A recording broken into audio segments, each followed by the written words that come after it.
Whoa! Think we're live. Think we're live. We are live.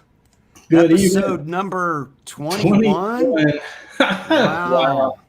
What's up, guitar dudes and dudettes out there in the chat? Everybody that's been waiting.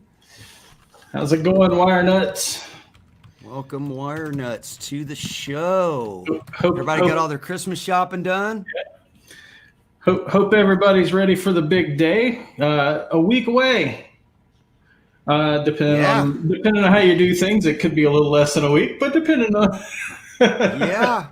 One less week of shopping this year between Thanksgiving and my wife was making me aware because she's in retail.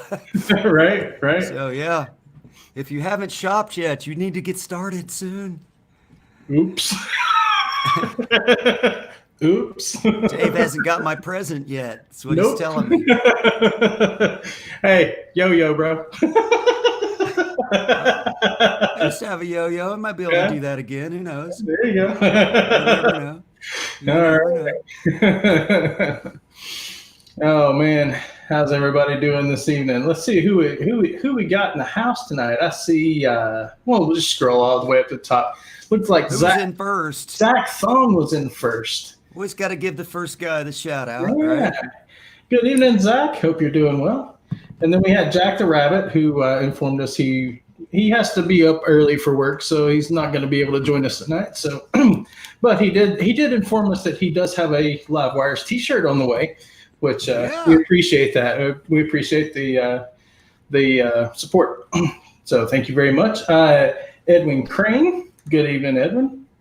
And Phil Mosley in the house, and our buddy Guitar Hack, Walid, and Lawrence Petros. Good evening, hey, sir. I will see you tomorrow. JJ's House of Jams. JJ, how you doing, man? Good to see you. What's up, JJ? Joe Hervey, of course. Hey, Joe. Our buddy Joe. 10 fingers. 6 strings, 10 fingers. Rick Hefner. How you doing, Rick? And let's see who else we got here. 6-string Brian in the house. Hey, Brian. Enjoyed your show Monday, and that was super cool giveaway you did Monday. Yeah, so, 2 of them. 2 pedals, yeah. And let's see who else we got this evening. We got Dan of New Jersey. How you doing, Dan? And Dwight Bailey. BB Maid's out there. Yeah. Okay. Dwight Bailey. Metal Soda. How you doing, Mike? Jay Steen. I see Jay Steen just jumped in. What's up, bro? Yeah. How's it going? Got the usual R2, R3. There you go. I was just working on the this would be a good time to tell everybody what's coming up the next 2 weeks. I was just working on the episode 3 of the Live Wires with R2, R3 Locking Nut as our special guest for our greatest hit show coming up next Wednesday night, which is actually Christmas night. Right? Yep. So we have our greatest hits coming up next week. We're not going to be live like this, but we are going to run this as a premiere. So anybody that's interested in joining us for some laughs and we'll be in the chat and hanging out. So or at least for as long as we can be. Understand that there's family things going on and whatnot. So but it's going to be pretty much the greatest hits from our first 20 episodes. So It'll be same bat time, same bat channel. Right. It'll just be a premiere rather than a live video. So the chat will still be active if you all want to relive some of the memories. some of the good and bad. Take a trip down memory lane. The slippery slope. The slippery known slope. as the Live Wire show. The slippery slope known as Satan's anus. Right. So that's next Wednesday night will be, as you can see on the little ticker thing down there. So Next Wednesday night. We'll talk about that more at the And end, the memories, at the end of the show too. What's hey, that? Lars, Carol Bar says the memories. Yeah, the memories. Good evening, Carol Bar and Lars, and let's see, Brad Miller. Good evening to you. Well, Soda says the kid, he just ran up. Yeah, he'll be back down in a minute. They run back up and down. That's their hobby. Yeah. So anyway, so yeah, that, and then we have our New Year's night show. Right. Coming up. So it's going to be a little different format. We'll just go ahead and let the chicken out of the hen house. It's episode 23, which will be on January 1st. So New Year's Day night, Guitar Hack and Chicken Guitars will join us for a 2-on-2 roundtable. Yeah, we're gonna be on the Menage a quad. Menage a quad. Menage a quad. Cat. I have no idea. Yeah. I'm sticking with quad. Menage a quattro. Quattro. Yeah. Oh man. So let's see. Bobby Lopez just joined us, and so did Janice. Good evening, guys. Hey, what's up, Janice? How are you doing? Hey, Bobby. Thanks for joining in, gang. So yeah, as I understand it, Brian and I are going to be on the receiving end of the grilling. Yeah, I came up with this dumb idea. I was like, why don't we let Guitar Hack and Chicken Guitars ask us the Q&A instead of us ask them, because they've already been on before. We'll flip the script. And Dave was like, yeah, that sounds like fun. And then I sent it to him, and Kaylin was like, I was like, oh no, what did we do? Yeah, this is gonna go sideways. This is gonna go sideways. Bring your armor. I need it. So proof fast. There's Dale Palmer. How you doing, Dale? Hey, Dale. And Waleed too. Yep, I said Waleed earlier. Oh, cool. Well, gang's all here, man. Brad Miller. Yeah. So you wanna go ahead and bring in our esteemed guest tonight, all the way from the sunny West Coast, sunny California, where the sun's still up. Sun's probably still up at your house too, isn't it? No, it's not. It's long gone. It's gone now. Yeah, it's long gone. It's probably gone. I believe Johnny's a little further north than me, so it's probably gone from him too. Oh, did I say that? Oh, man, it's. Oh, everybody knows who it is. Well, in case you didn't know, in case you didn't read the description up there, wherever it is, or down here, wherever it is. You mean that? Right. Yeah, that too. Our special guest tonight, none other than the Johnny Beane. Ladies and gentlemen. Johnny Beane on Live Wires. Johnny Beane. How you doing, Johnny Beane? Good. Can you guys hear me? Yeah. Yeah, we hear you good, man. You're looking good. We hear you good. Cool. Awesome. You got all your Christmas shopping done, all your holiday decorations up, all that kind of stuff, or you don't roll with that? I haven't had a Christmas in like 18 years. Oh my goodness gracious! No way. You need a present under the tree, dude. Desperately. I don't. Yeah. I just haven't done it, but I enjoy it. You know, I enjoy the going out and seeing the lights on the houses and you know, all that stuff. The festive part of the holidays, right? And the music, you know. Do you buy yourself a present? New guitar on the drawing board or anything that you're thinking about? No, not really. No, you're all set. You don't need any new guitars. Not lately. Not lately. Well, we might change that later on the show. Maybe we'll show you something you got to have. Maybe. You never know. Sometimes we do. Sometimes we don't.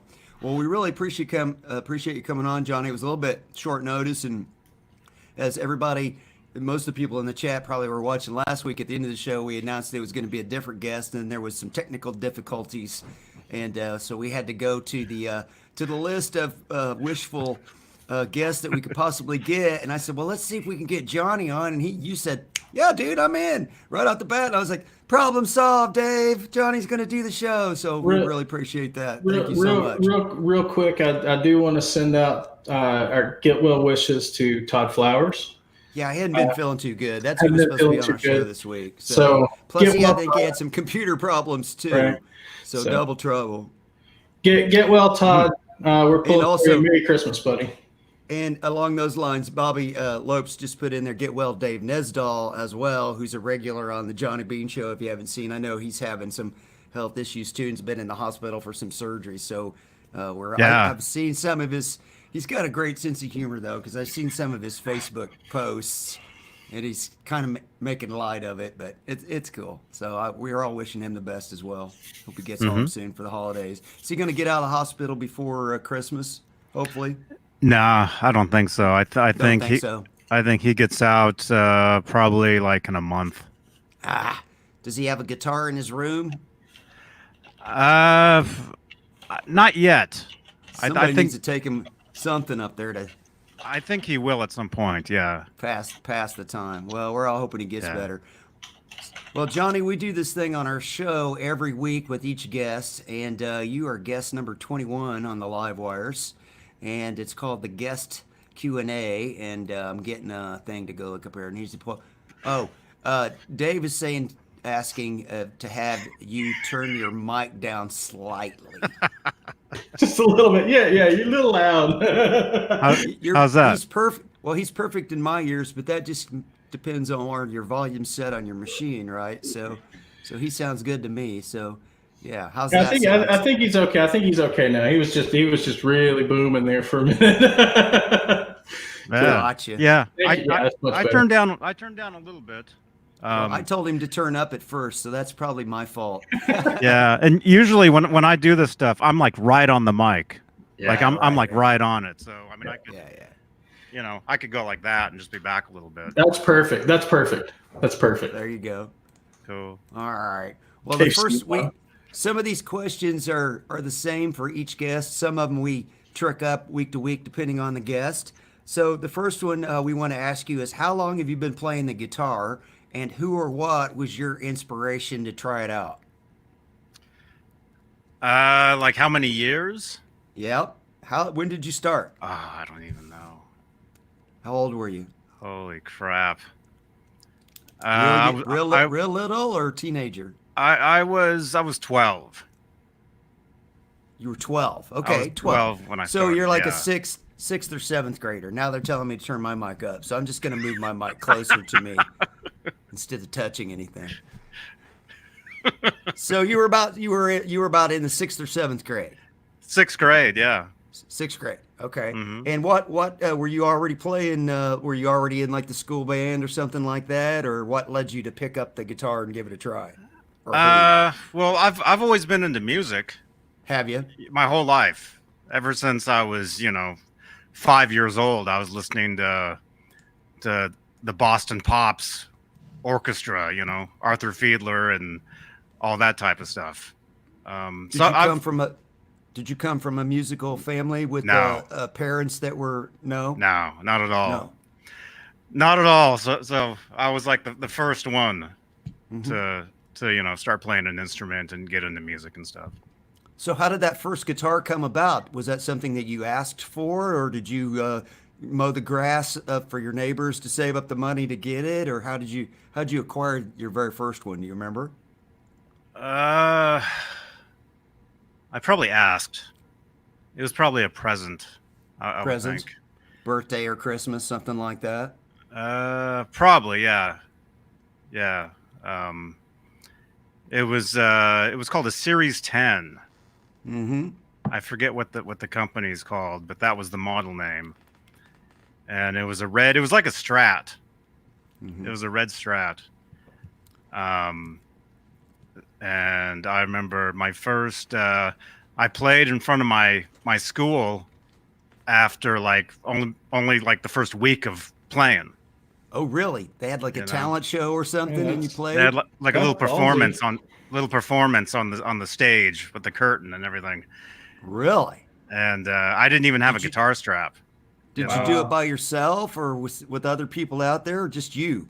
It was me and another kid Really? playing together. Yeah. What did you play? Do you remember what you played? probably couldn't have been too. I mean, you didn't whip off some Yngwie mouse steam on him after a week. What did you play? Well, it might Like have been Smoke on the Water or something like that. Yngwie mouse steam, maybe. Yeah, mouse steam. You know, it was probably Smoke on the Water and Beastie Boys. Right. You know, There No you Sleep go. Till Brooklyn or whatever. There you go. Right. Which two- is the two same chords. song. They're both the same tunes, you know. Yeah. That's awesome. That's cool that you had the guts to do that after such a short period of time. So it got in your blood pretty quick then, I suspect, after that, right? Were you instantly ate up with it? Oh yeah, all the time. Yeah. All the time. I had bands, and playing. The cops were always coming over because being too loud, Right. Always. So you had a garage band or a basement band? Basement. At your place? Yeah, in the basement. And then where I lived at the time, there was actually this, you could go up on top of the garage and it was just flat. Okay, so I would have concerts up there for the neighbors. Oh, sweet. Right. And the You had cops your riser. cops would show up. Yeah. Was this in California? Did you grow up in California? No, this was in Lincoln, Nebraska. Oh, in Nebraska. Okay. I didn't know you Yeah. grew up in Nebraska. So Yeah, you're a Midwestern cornfield kid like me. Sort of. I was born in Phoenix. I was born in Arizona. Okay, I got you. Lived in That's lived in where Dave's Arizona. at now. That's where you are? Yeah, Dave's in Phoenix now. Mason. Okay. Yeah, I was born in Phoenix. Yeah. Okay. Yeah. I lived in Phoenix till I was 9 and then moved to Lincoln, Nebraska till I was 18. Ooh, culture shock. Oh, it was let me just say, when I went to school, it was the total opposite of what it was, at the other place. Absolutely. Total opposite scene there. Yeah. Yeah. And then I've been out here ever since. Cool. Different places. I'm currently still- in Santa Cruz. You probably alluded to it already. I kind of gathered from your answer, but do you still have that first guitar? I don't have the very first one because I traded that one in for a Fender Squire #1 Bullet. Okay, you just upgraded a little bit. Was that a Japanese made Squire, Johnny? I think it is. Yeah. Okay. Yeah, and I still have that. I still have that one. Yeah. Okay, well that's cool. Those are great, man. Mm-hmm. Well, let me ask you this. So you've got the guitar now. I'm sure you start listening to guitar music, or you're already probably listening to guitar music. Can you remember what the first album was that you ever had? Either that you purchased or that you got for a gift or something from your parents, or that you asked for a birthday or something? First record or Just cassette tape? First Can you thing remember? ever? Yeah, you know what the first album was that you got?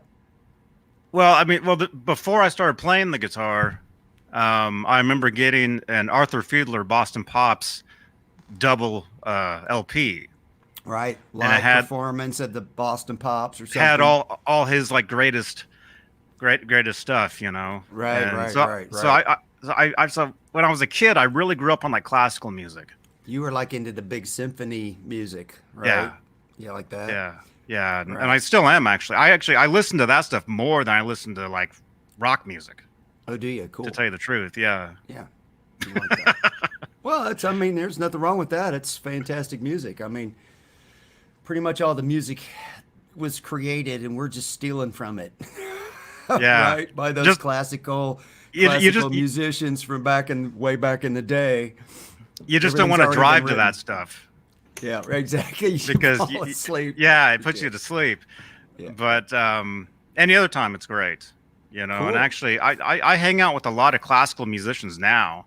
Oh, do you? Yeah, because actually, after all these years, I'm finally learning how to read music. Oh, really? Okay, cool. I never knew how to read or write music. I tried years ago, and I just couldn't. Well, you've been in several You bands, and you also do like some studio musician work too, don't you? Mm-hmm. So they go in and say, okay, this is what we want you to play, and you just like figure it out on the spot. You don't read the music, or Yeah, that's how you would do it. Wow, Yeah. that's a gift though. So you pretty much can play by ear then. yeah, that's how it's always been. Wow, every band I've ever been in, they'll give me a tape or whatever. Now, figure this out and come back tomorrow. Yeah.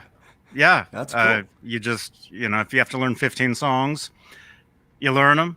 And you've got there's tricks too. There's tricks to memorizing stuff, and for me, it's all memorization. But now it's getting to the point where, since I'm learning how to read and write music, and actually I'm learning piano as well, and I love playing the piano.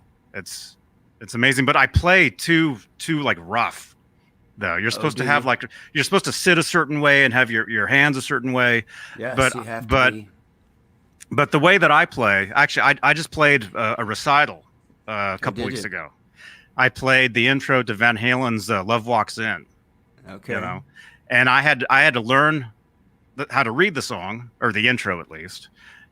So I learned it by a combination of the sheet music, which I have it right. Here's a copy. There's a copy of it right there. Cool. Yeah. So I basically had to learn that. Yeah. And, I used to know how to read piano music, but it's long time ago. That was the first instrument that I ever was introduced to. And I did. Well, I wanted a guitar. I didn't want a piano. I was a little kid, though. I wish I would have learned the piano. piano Back then. Yeah, I wish I would have stuck with it now, right? Because I'll tell you, like pretty much most professionals in the business, in music, right. They can all read and write, and they can all play piano. All of them. No matter what they play. Right. Maybe the guy's the bass player for, some, huge band, but he actually knows how to read and write and play piano as well. Right. That's something I've learned. Everybody knows how to do it. So it's like you walk into a studio, and it's just a common, it's another language, Right. And it just makes things so much easier. And actually today, I was on Facebook, and somebody posted a meme of something, and there was like music, the musical notes on the staffs and everything. And I was looking at it, and I could actually tell it wasn't real. I'm like, I was trying to read it. And you could tell it wasn't actually adding up to song. Like, to that doesn't make sense. Yeah. So that was pretty cool. That was pretty cool to light bulb went on. Be able to do that. Oh man. Oh no, that wasn't the light bulb. That was the broken glass. Oh my gosh. That was the light bulb. You have one of those things too? Yeah, I bought one. Yeah. It's the same one. Yeah, baby. But you gotta have that, man. You gotta have that. Yeah. Totally stole that from your show. So let me ask you this next question then. So you had the Boston Pops. You remember what your first rock album was?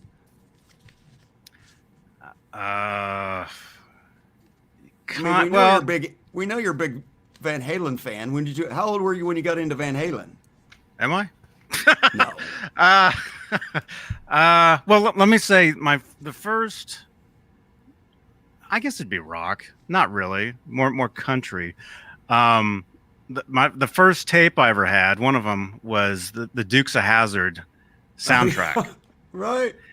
And, it had the original theme, and all that, but it also had all the songs with Tom Wopat and Catherine Bach, and all of them actually singing the songs. Pete Dave's Best, like, I had that. Yeah, I had that. Did you have that one? I had that record, and I wore that record out, man. Catherine Bach. Catherine Bach and what's his name?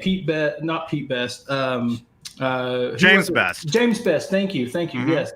And Sorrel Book did a song too. Boss Hog. Mm-hmm. Boss Hog. And I don't Amos Pyle. I don't think any of the songs were actually in the show. But no. the album was based on the show, and the album kind of told a story as well. Was the General Lee on the cover had to be. Yes. It was the General Lee jumping. Air, yeah. And then it had all their faces. All their pictures, yeah. Right. Yeah. I had so forgotten about that until you mentioned it. I'm like, wait a minute, I had that too. And I did. Yeah. I wore that thing out, man. That was great. That was great. Yeah. So that was really my first. I mean, it's not really rock. I mean, it's pop I mean, kind of. I mean, it's like, country crossover know? country. Yeah. So that was really my first tape. Aside from the Boston Pops and all the John Williams stuff, all the Star Wars, all that stuff. Superman, anything John Williams, I had. And that goes back to my love of classical music right there, But as far as the Van Halen, I remember seeing their music videos on MTV like in 1984 and thinking Hot for Teacher, the video, I remember thinking it was funny, because it was a comedy. Right. Well, yeah, it was supposed to be. They're out there in tuxedos and they're doing the little, right. And they got the little kids at the beginning, right. The little mini Van Halen characters. Mm-hmm. Right. Yeah, that's a good video. So I remember thinking the video was funny, and then actually my uncle, my aunt and my uncle were huge Van Halen fans, and they saw them like back in like 78, like at a stadium. I saw them in 81. The first time in 81. Diver Down, I think it might have been.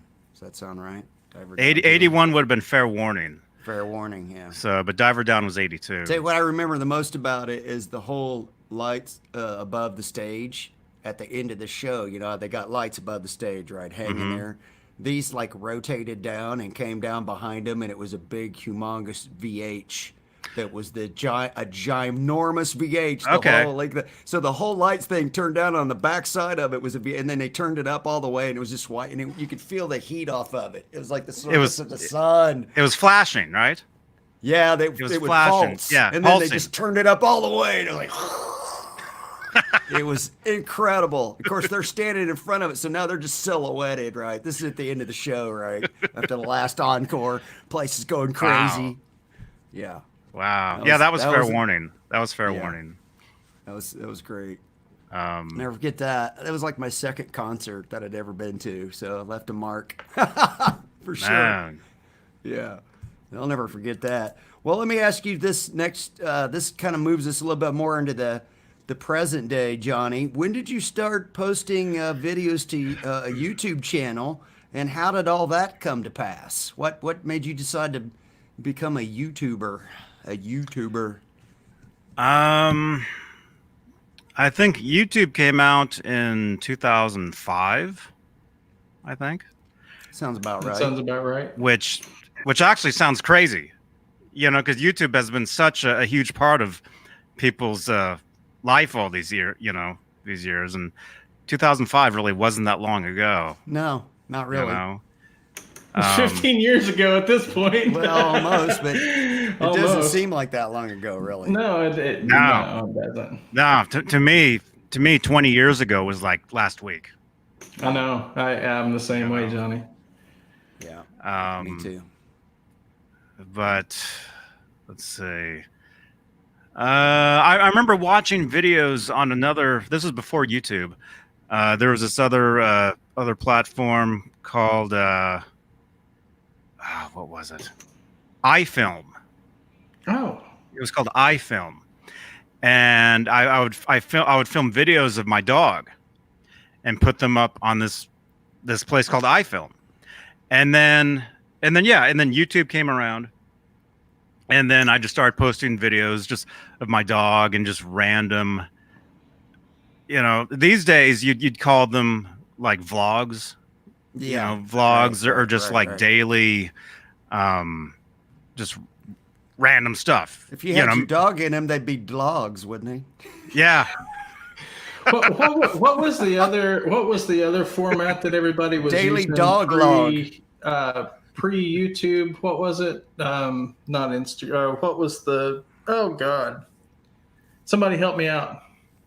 What was the other format that everybody was using? The original social network and. Dude, I was way late to the social media thing. Yeah, I was trying to avoid it like the somebody's got to know. I know Curlbart's got to know. I don't know if he's. What am I thinking of? Yeah, help me out. Was it a video? Was it a video service? It was everything. It MySpace. Thank you, Janice. MySpace. MySpace. MySpace, yeah. Oh, MySpace, yeah. Everybody was I using remember MySpace before Facebook, and Right. you could still Facebook post killed that, right. sucked the life right out of it. But you could post videos to it. And I thought you were going to say MySpace. Oh yeah, I was all over MySpace back. Okay. I'm actually still on MySpace. You know, it still exists. Yeah, I didn't even know it was still a thing. Oh wow. Yeah, it's still there. I still get people contacting me, you know, through there. You know, wow. Now and again, and but so let's see. So yeah, so I used to post the videos to iFilm, and then I started posting videos to YouTube. And then one of the videos that I posted of my dog kind of like took off. Went viral. Kind of went viral a little bit. You had one of those viral dog videos, like viral cat, like the viral cat videos and stuff. Did your light bulb went on again or something? Well, somebody emailed me, or I don't know how. Somebody contacted me saying, "Hey, your dog is on the front page of Yahoo." You know, like the Yahoo front page. You know. Wow, that's big time. And so you're talking viral. Kind of. I mean, it didn't get that many hits. I mean, not like viral, you know, but you know, it got featured on there, and then it got an AOL blog was written about it. And then viral. It was that sounds pretty damn viral to me. What was the video with it was Howie, right? Mm-hmm.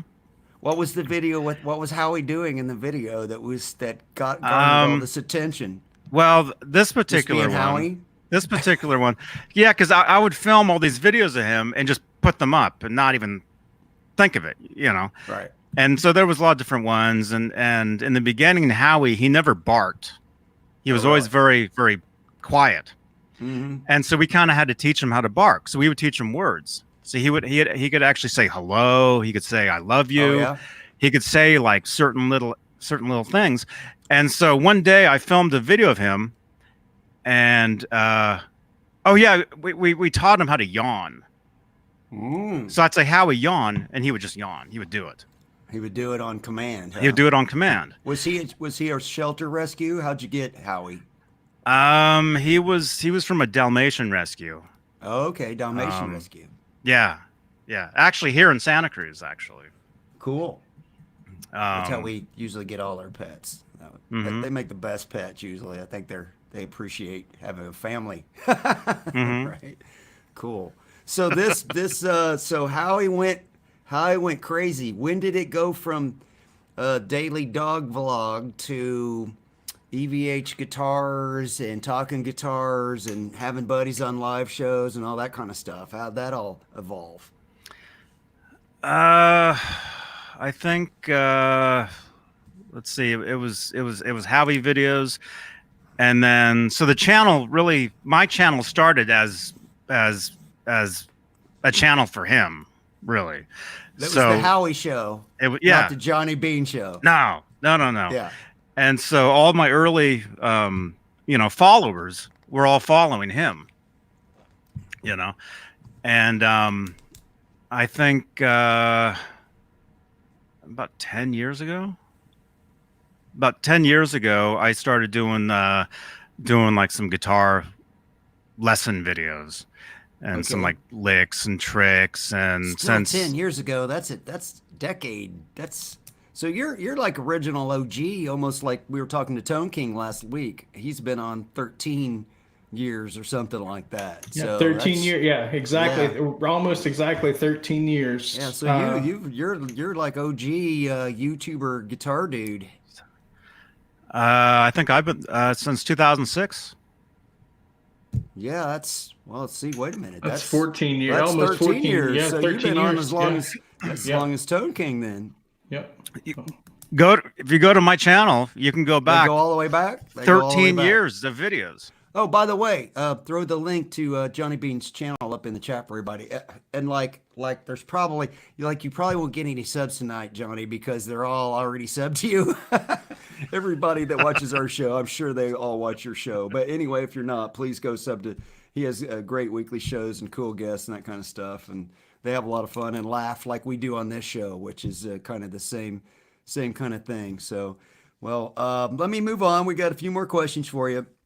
I want to kind of delve into your live performing self. So tell us a little bit about what would be some of your best memories that you have from performing live. Anything stick out as a particular favorite live performance, or something, some recording you've worked on, or anything in the music industry that you've done that's just like, wow, I can't believe that was like so huge, or something like that stick out for you? Like I've heard like the guys in Kiss say, oh, we played Madison Square Garden the first time. That was the biggest thing that ever happened to it. Anything like that happen to you yet? Are you still waiting on it, or?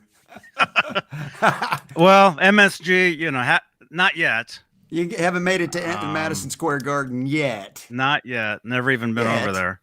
Yet. But I've toured. I mean, I've toured the country. Yeah. And I was in this band called the Mayfire about 10, 11 years ago. And we hopped on this tour that was sponsored by MTV Trace, which was the Spanish MTV channel. Yep, I remember that. I don't think it on my. I probably had it on my satellite package. yeah. I don't think it exists anymore as MTV. I think it's just called Trace, maybe. Could be. But we jumped on a tour with these two other bands that were signed, to like Epic Records and I think Universal Records. And so we jumped on this month-long tour, and every other night was a new place, different place. Were you on the bus? You were bussing it? We had a van. Oh, a van. You were vanning it. We were in a van, not a bus, a van. Yeah. Yeah. Where you got the back of it has like a cage. Yeah. And locked up and right. And, all our gear. I think more than our gear, we actually had one of the other band's gear in there as well. So not super mega comfortable. No, not really. You were not roughing really it on the road, staying at cheap hotels and stuff like that, or just sleeping in the uncomfortable van. Oh, sleeping on people's floors. Yeah, couches. We barely had any hotels. It was all just staying at people's houses on the floor, like after a gig. I can remember playing shows and then just driving to somebody's house and just crashing on their floor. And then the next day, didn't even know them. You didn't even know them till that day, and you're sleeping on their floor. Didn't know them. It sounds amazingly fun. Was there a particular memory on that little jaunt through people's living room floors that you remember that stuck out? A particular show or somebody you opened for, or something like that? I would say one of the biggest shows we did. Well, two of them. We actually did 2 shows in Chicago. Oh, really? And the one place we played was called the Metro, which if you're in Chicago, the Metro is like a pretty good place. It's like a big theater kind of. It's like a big theater. Yeah. Yeah. Yeah. So I remember we played there, and then we get an offer to play an extra show like the next day. Like the next day we had a day off, but somebody's like, hey, you want to come play this other show? And that was at an even bigger place. Sweet. That was actually, where was that? Actually, I have a picture. I don't know if I saved it. One of the guys in one of the other bands. Let me see if I saved it to here. I don't think I did. I gave him my phone, and I'm like, hey, go out and take a picture while we're playing. Oh, right. And he goes into the audience, and the place was so big. All you see is this huge stage, and I'm like this You're big. An ant? You're like a little ant on the stage, Wow, cool. Was this an outdoor show or just a big arena or something? It was indoors. It was a theater. Oh, big theater. It was a theater. But I'll try to find that picture actually.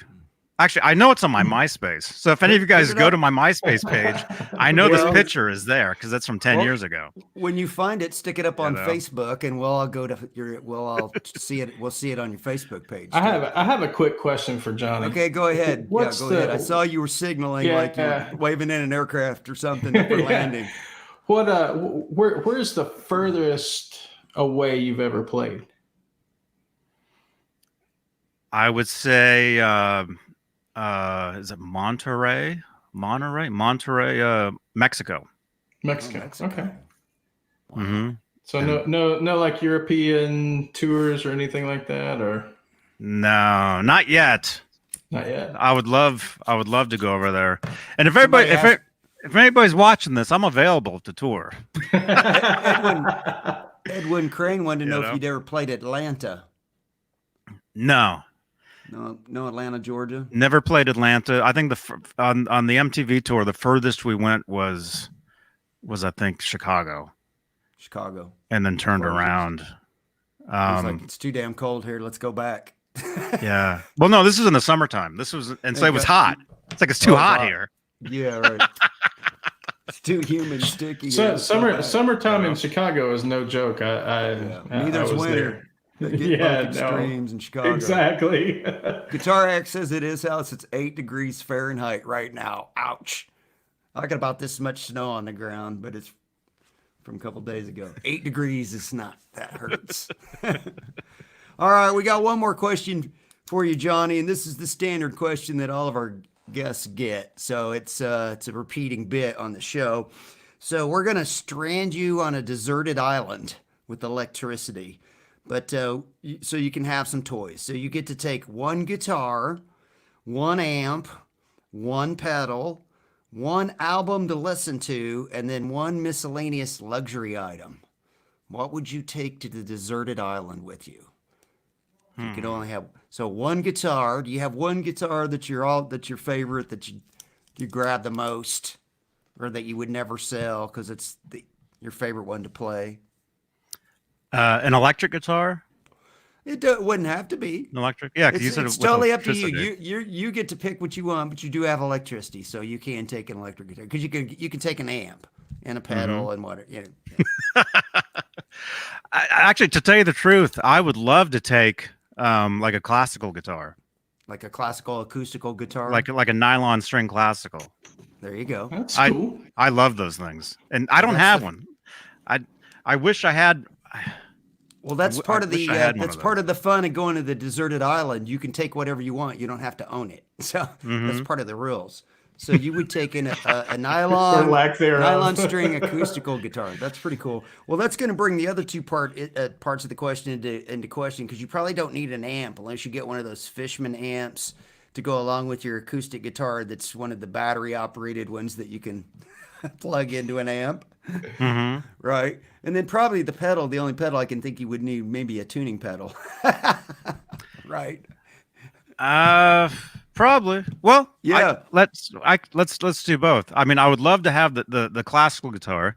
What about electric? What electric guitar would you take? As far as electric, we'll let you have two. I love the Wolfgangs.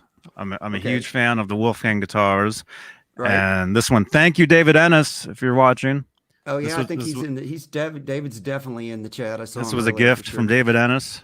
Oh, right here. Nice. Can't beat that. And so yeah, the Wolfgang guitar, and then probably as far as an amp.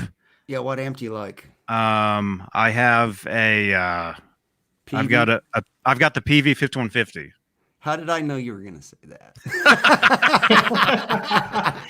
So hold on just a second. So are you going to take a phaser for your pedal? I'm not a huge fan of the phaser. I've been phased out. I've phased out of the phaser for years. I've used the phasers, and I love the. I would actually take a delay pedal. Is what I would take. I would take the Dunlop Echoplex as well. Oh, okay, that's a good one. Dave, I interrupted you. You I was just gonna say. I mean, he could take his he could take that nylon string as his luxury item. Well, so that way he gets two. We'll let him take two guitars because he's the first person that ever said he'd take an acoustic. So I think he deserves to be able to take. Fair enough. Yeah. Fair enough. Yeah. Fair enough. That'll work. I usually say one guitar, but Well, like, I mean, I want my classical guitar. Hey, I'm like, it's our game. We can change the rules. Yeah, it's our game. We change the rules when we feel like it. I love playing acoustic guitar. I mean, I never plug into an amp unless I'm at if I'm at a show or if I have to record something or when you're practicing at home, you just play unplugged most of the time. Yeah, really. Yeah, like I'll pick up that guitar and sit on that couch and just play. Cool. All right, so we're down to one album to listen to. Do you have one? Is there one piece of music that either A, you can't get tired of, or B, you can't live without? Oh my gosh. Yeah, it's always the tough. We get that answer a lot too. Oh my god. It would probably be this right here. Which one is that? Actually, it's the Hit Express by K-Tel. The greatest hits. We have had greatest hits mixtapes as the answer before. And that's perfectly fine. Who's on that one, Johnny? Tell us some of the song titles. Oh man. See, I have to take my glasses off to read. Yeah, you're the opposite of me. I gotta put them on to read. Oh my gosh. It's Hall & Oates is on here. Okay. Van Halen, Rick Springfield, Journey, Foreigner, Rod Stewart. So like it's about like mid-'80s mixtape. It's 1982. Oh, definitely a good year. That's the year I graduated high school. So that's a perfect mixtape. Is there any Foreigner on there? It's got to be at least Urgent or Jukebox Hero has to be on there. Urgent is on there. I knew it. Yeah. Urgent. I knew it. All right, we're down to the luxury item, Johnny. What do you got to have? Luxury item. Well, here, let me do this real quick. Oh, you're fixing your camera focusage. Yeah. Camera doesn't want to focus. Always we had happens. this thing. There it is. There it is. We stole this from your show too. It was like, push it in and pull it out. Push it in and pull it out. Although that might be John's bit. I'm not sure. That's what Jay always says. Yeah, that's what Jay. Right. Jay always says that's what Jay. That's what Jay says. Push it in, pull it out. Push it in, pull it out. Yeah, something like that. Jay says you're such a youngster. Oh my goodness! All right, so luxury item. You mean like an iPhone or something? Whatever. Could be an iPhone, could be your computer, could be a pillow, could be your girlfriend, could be a boat. We've had helicopter, we've had a toilet, we've had all kinds. We've had recording studio, we've had every kind of answer, pillow. We've had every answer you could think of. Whatever an item you can't live without. We've had 20 different answers. Let's put it that way in 20 shows. True. I would take one of these things. He's going to take his tablet, laptop. There we go. Because you got electricity, so we'll just assume you have Wi-Fi. Mm-hmm. You could upload videos. At least from the resort, 3 miles away. Classical guitar videos and upload them to YouTube. Hey, about a month ago, California turned off our power up here on purpose. On purpose. Don't you love that? Isn't that great? Because of the wildfires, because of the wind and everything. Yeah. And we was this a Saturday? I do these shows on Saturday nights that I call Straturday Night Live. That's what I call it. Yeah. And we had a Saturday night show coming up, but my power was out. So we actually hooked up to my car battery. Oh, yeah. Plugged in the router. Cigarette lighter? The router, yeah.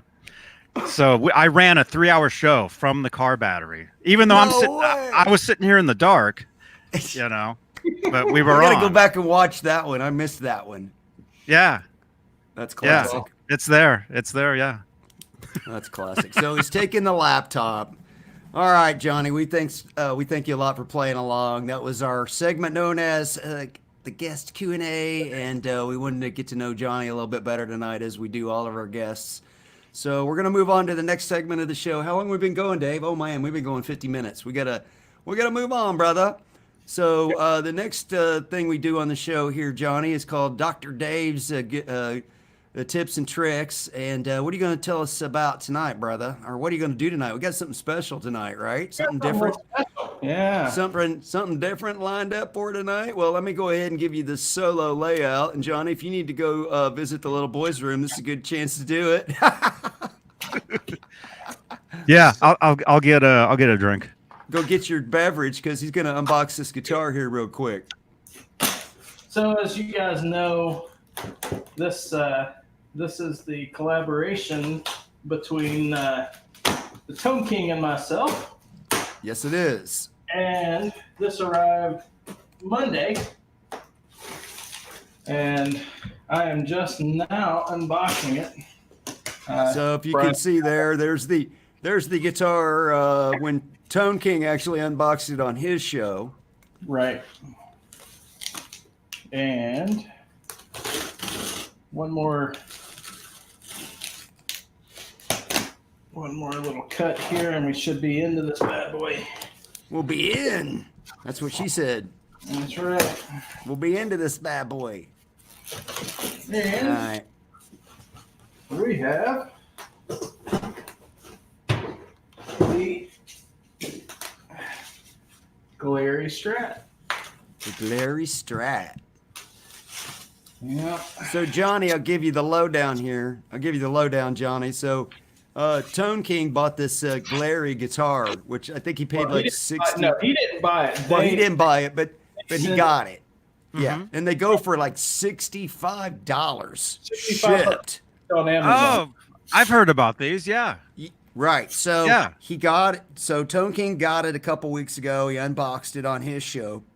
And Dave's one of the patrons of his channel. And Dave does luthier stuff, right? Mm-hmm. So they worked out a deal. So now Dave has the guitar, and Dave's going to take this Glary guitar that cost $65 shipped brand new and fix it all up and trick it out and Tone King it. So we're going to follow along week to week while he completely redoes this guitar and see what we can make it into and see how much better you can make it. What do you think right off the bat, Dave? What's it feel like quality wise to you for $65? Are you impressed or for crazy? For $65, I mean, to get a playable guitar for $65 is unheard of. But as it sits right out of the box, I mean, God, this thing is light, super light. It's got to be basswood, but really, truthfully, I'm kind of impressed. For $65, I'm not saying it's top quality or top notch. Don't get me wrong. It is what it is. It's a $65 guitar. And it shows every bit of that $65. The fretwork is pretty rough. You're not going to want to be bending strings. You're going to be fighting it the whole time because these frets are not smooth at all. What kind of plans do you have for it? Do you have something in mind already? Well, it's going to get refretted. That's the first thing that's going to happen to it. So you got to yank them out. I have some new frets. I have some. These are Jeskar nickel silvers that I'm gonna slam in this thing.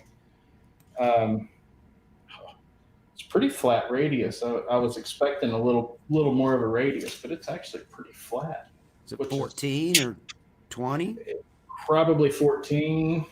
12 or 14.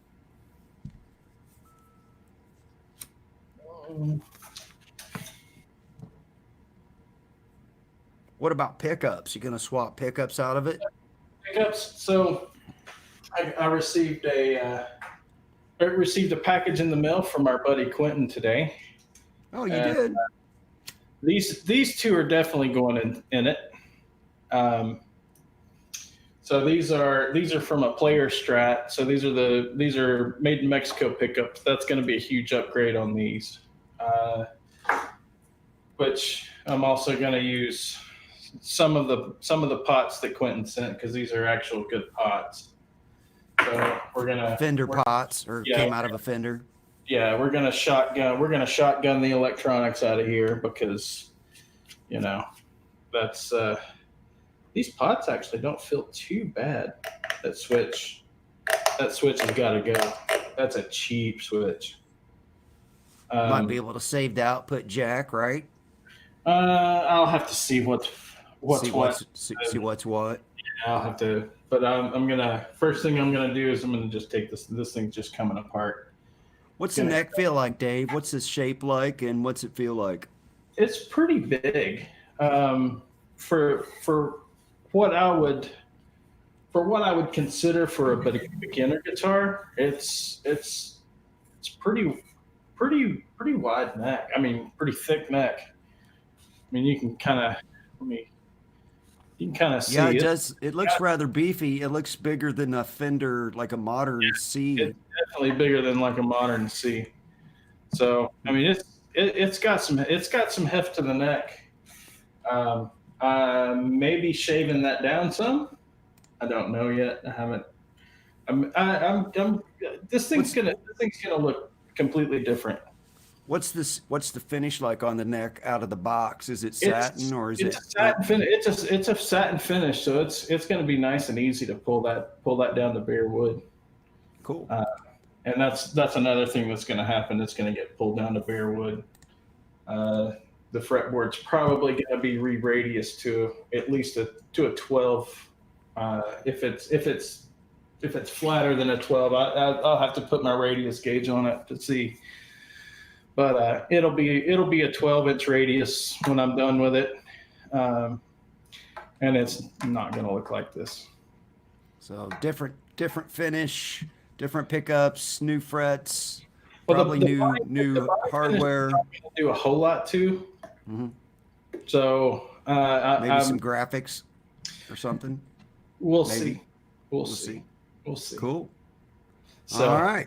Yeah. Cool. Well, you're up again because you just upgraded the new guitar that you just got. I don't know if Johnny's seen one of these guitars or not. You want to get your guitar out? So on this this next segment is known as These Go to 11. And this is Dave's Amadeus guitar. Why don't you tell us what you've done to it and why? Well, I'm still not done with it, actually. As you can see, I still have the cavity covers off. There is still a gremlin living in this thing, but oh yeah, you still have a gremlin. I don't know what's going on.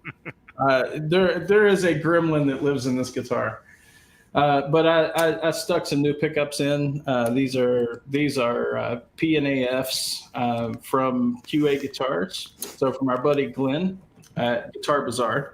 Johnny, do you know Glenn at QA Guitars? Are you familiar with Guitar Bazaar at all? He's down in Arizona near Phoenix. Huh? No. Well, he was our guest on the show. Two or three episodes ago. He's friends with Neil Moser, the original BC Rich guy, and all the dudes. He knows everybody from the '80s LA Strip bands. He's made guitars or pickups for all those guys, or set their guitars up for him. So he's like, besides, he builds his own guitars now, but he makes these custom pickups as well, hand wound, and that's what we're talking. That's what Dave's got here. That guitar right there, Johnny, is the Angel, and that's a QA guitar, which is one of Glenn's, the gold one right there. That I'm pointing at. It's a good guitar, man. I really like it. But, anyway, so these are a little special. So these aren't just the regular A2, the Alnico 2 P&AFs. I actually had Glenn do an Alnico 3 magnet in these. I had a sound in my head that I wanted, and these are really, really close. So when the bridge pickup doesn't die on me and I have to touch some point somewhere and it comes back on, I don't know what's going on. What's the recipe on those? Because you had those custom made. Glenn made those. He hand wired them and set them up exactly like what you asked for. What's the recipe again? So it's basically the same. So it's the plain enamel wire and so they're wound to. So the neck is 7.6 and the bridge is 8.4. And that basically the only difference is we have brushed nickel covers on this because I thought it would look better than like polished chrome Right. on the aluminum top or against the aluminum top, and they'll age a little different, right? And so the covers and the Alnico 3 magnets are the big difference in most of the other PNAFs. But Glenn can do anything you want. If you want a hotter pickup, or you want an Alnico 5, or you want an Alnico 8, or whatever, you want to pick up wound to a certain spec. You want an 18K with a 18K output with an Alnico 5. He'll do it for you. He did tell me, by the way, that he can also set your pickups for the F spacing if you have a Floyd Rose or whatever you want. He can, it's not a problem. Whatever you need. Not a problem. That's cool. And not to mention he's a super cool guy, and I'll go ahead and let the cat out of the bag on that. He and I have a project coming up as well. He and I are going to get together and do a collaboration, a build collaboration, where he's going to do most of the woodwork and I'm going to do the body. So I'm going to do all the dye work and the paint, and then we're going to auction it off. And grab your Angel real quick so Johnny can see it. Yeah, I'll do that. And whatever we sell it for, all the money that we get off of it, we're actually going to donate to a charity. And we already have that charity picked out. I don't want to say right now what it is, but I think you guys will be happy of where it's going to. So it's somebody in the community that's doing some great things for a bunch of kids. Let's put it that way. Well, that's cool. So you guys can put 2 and 2 together and kind of figure it out. But here, I'll grab the Angel real quick. Yeah, grab that and show it to him real quick. Then we'll move on to the next segment. Johnny's probably got some stuff to do tonight. See, what time is it at your house? It's only what? It's 7 o'clock at your house, isn't it? 7. 7. That's not too bad. It's 10 o'clock here already. All right. Look at this beauty. So Glenn makes these guitars. I mean, these are pretty much, they're making these by hand, and the pickups are all hand wound, and it's fairly what you'd get like a custom shop guitar for about a third of the price. Yeah. Right. We got a nice satin finish neck. Pretty raw. I mean, I've played it quite a bit and kind of shined it up from playing it, but no, it's a super good playing guitar. The neck on it's really comfy. I really like it. Well, Dave, earlier in the show, Johnny said that he didn't have any guitars on his wish list.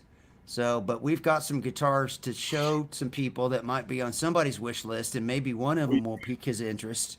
Yeah, maybe. Are you ready? Could be. I don't know. At least one of them. So are you ready to move on to the next segment? Yeah, I'll let you get that. I'll let you take care of that. We'll put the guitar back. So we do this segment each week, Johnny, called the Red Hots. And we look at different guitars that are available for sale, usually on Reverb, but kind of depends on the week to week what we find.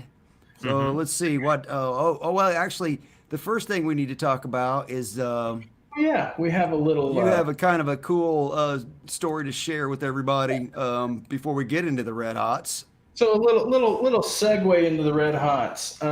Actually, my wife sent me this the other day, and so this is just a little graph or shows that the top country or the top companies in music gear sales and the purchases.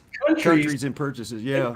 So you guys can kind of see here, Yamaha is actually leading the pack in the manufacture of music sales, and trailed by Gibson.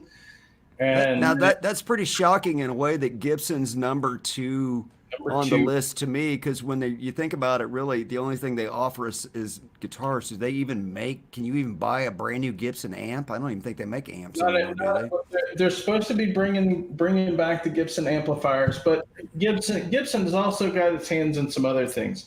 Like this microphone that I'm using right here is a neat microphone. It's made by Gibson. So is that, you think that's included in those global tops in music sales? Yeah, it has to be. So it's not just guitars. Gotcha. All their subsidiaries, right? So I mean, you got, like with Yamaha, you got Roland, you got, oh god, I don't even. The list for Yamaha is huge. Right. So. And that's why they're at 3.7 billion. Well, plus they year. make keyboards, plus they make, the Helix now. I mean, because now they own line 6, so you see where you see where that's in. Like Sennheiser, they're basically just microphones. Yeah, that's pretty huge. They're making Sennheiser $750 million on microphones. But Sennheiser and Shure both are ahead of Fender, which is that's shocking. And then, of course, the gear purchases, the United States is just way ahead of everybody. But $7 billion. A lot of money. There was something in this story about $7 billion being like in a drop in the bucket compared to what Apple does in a year. So that tells you how many people. I mean, we're not a huge segment of the economy, but still, that's a lot of cash on gear every year. $7 billion. And that's a huge gap between us and number 2, Japan, too. Right. So, all right. And so that's going to bring us to our Red Hots. All right. We'll try that. We'll go to Red Hots now. So let me get the first one up here for you, which was going to be this really, I was like, you're really going to show that? So this is more like of a joke than anything else. This is the Dewey Decibel Flip Out, 2003, Barry Leventhal. It's the, it's a novelty, right? It's a backwards Strat. And this isn't the only one. The guy's got like 3 different ones for sale. Yeah. And I'm like, I don't get it, but kind of cool, man. Somebody made them. There's more than one. Yeah. It's kind of cool. It's just backwards, right? I've seen those. I've seen like years ago. I've seen those. Yeah. You know what would annoy me about it? You're gonna have where you plug in. It's gonna be right in the middle of your chest. There's gonna be See what I'm saying? Yeah. No, it wasn't meant for comfort. It was meant to turn heads and make people go, huh? That looks like that could be a left-handed guitar. It could be. Yeah, I mean, if you set it up left-handed, it's set up right-handed. But if you set it up left-handed, the thing. Oh, there's the jack. There's the real jack. They put in another input jack. I see that now. See. So this one's non-functional. Yeah. So it's actually in the horn. What the heck is up with that headstock? It's just kind of crazy. It's like a mountain, like some mountains. They just took a profile of some mountain range. Right. I just thought it was kind of good. It was something different, something we've never shown before. Nope, and never will again. Moving right along. All right, we'll get rid of that monstrosity. I'll go ahead and preface this one by saying the one we had originally sold. So there was 2. There was 2 that we originally had that sold. So actually, this one is a replacement for one of the ones that already sold tonight.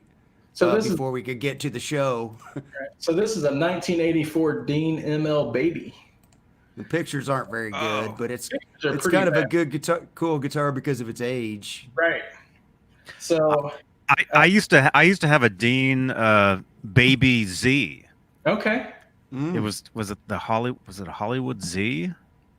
And it was basically it was a Deane Explorer, but mini. Right.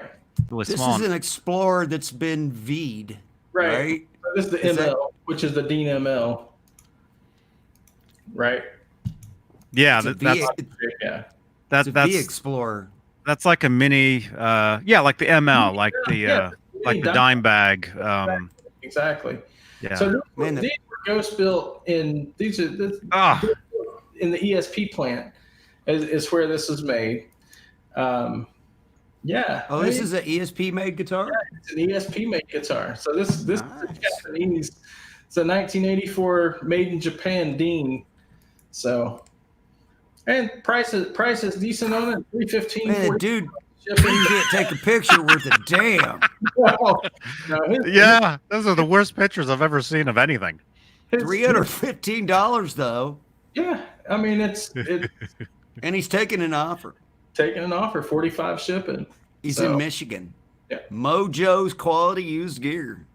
There we go. So, Ghost built by ESP. There you go.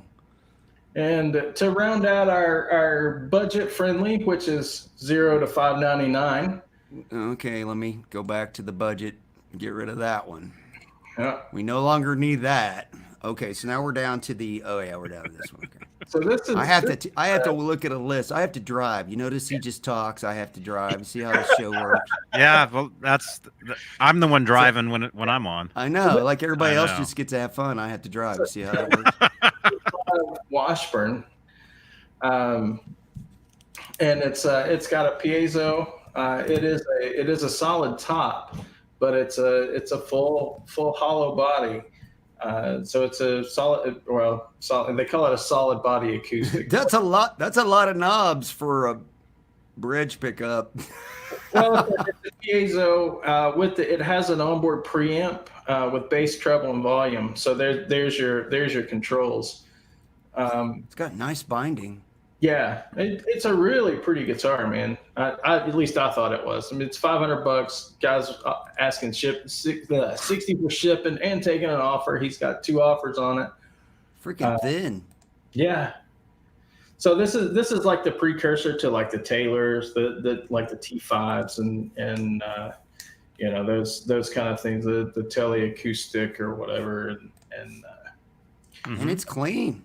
It is clean. It's clean. It was a really nice. It kind of caught my eye. And something we've never shown. So it's not the worst headstock I've ever seen. No. That last one was. Another one was. Yeah, that other one was kind of different. Yeah. The first one that looked like a mountain range. Yeah. Mm-hmm. So this guy wants $500 and 60, but he's taking an offer. He's in West Jefferson, North Carolina. Taylor's Music Emporium. This guitar, this actually looks like some of the guitars that Sammy Hagar used to play. Yeah. Back in the mid '90s, like during the balance era or the Right Here Right Now era. I think Sammy was actually playing. Looked like could have been these because Sammy was with Washburn at the time. Okay. Oh, okay. but he So was it probably was then. Mm-hmm. Probably was. So, no sale, but he is taking an offer. So, Yeah, there weren't much in the way of sales this week, guys. I mean, there were a couple flash sales and whatnot going on, but we just kind of had to go regular price. I'm sure there'll be some more sales coming up after the holiday or after Christmas or between New Year's or whatever. So anyway, moving right along. this next one was a replacement, but at least it's the same brand. Same brand. Yeah, the other one we were looking at sold today about noon. I was like, oh, dude, that guitar sold. We can't put that one on tonight. It's already So gone. this starts our $600 to $1199 range. So this is a 1996 Carbon SC90 single cut. They're calling it Les Paul style, but to me it looks a little more Telly style. That looks like a Telly to me. Yeah, it looks more Telly to me, but That's T style. It was kind of cool. So it's got its neck through, has coil splits. It does have a Tune-o-matic style bridge and tailpiece. So It needs more magnets. If it only had more magnets in the pickups, it'd be in business. What do you mean, pole pieces? Mhm. Yeah, it needs a few more pole pieces. That's what I meant. Yeah, needs a couple more pole pieces. But yeah, so here's your mid-90s carbon neck through telly style, I guess we can call it. So kind of cool. 719.10. This one is on sale. Sale ends tomorrow. What's the board? Ebony? Does it say? Doesn't say, but I'm going to. Got a nice neck kind of access thing happening there. Neck through. Mm-hmm. So yeah, Carbon did that whole comfort carve or access carve a long time ago. Made in the good old US of A. Made in the USA. It's got the whole hard shell thing working. So 719. So he's got her 10% off. Yep. 65. Taking an offer. He's in Lafayette, California at Gold Rush Guitars. I know. I was in Lafayette 2 days ago. Oh wow! Well, there you go. There you go. Gold Rush Guitar. I wonder if that's. You'll have to go check out Gold Rush Guitars. You might have some other cool stuff in there. Is that a shop? I was gonna say that actually looks like a nice guitar. We can find out real quick. I mean, I he's would. got 20. Yeah, he's got 21 listings. Let's see what else he's got since he's in your neighborhood. He's got a lot of he's got 3 non-functioners if you're looking for something. I'll actually be up in Lafayette. I'll be up there, maybe not next week, but the week after, because I'm up there every week in Lafayette.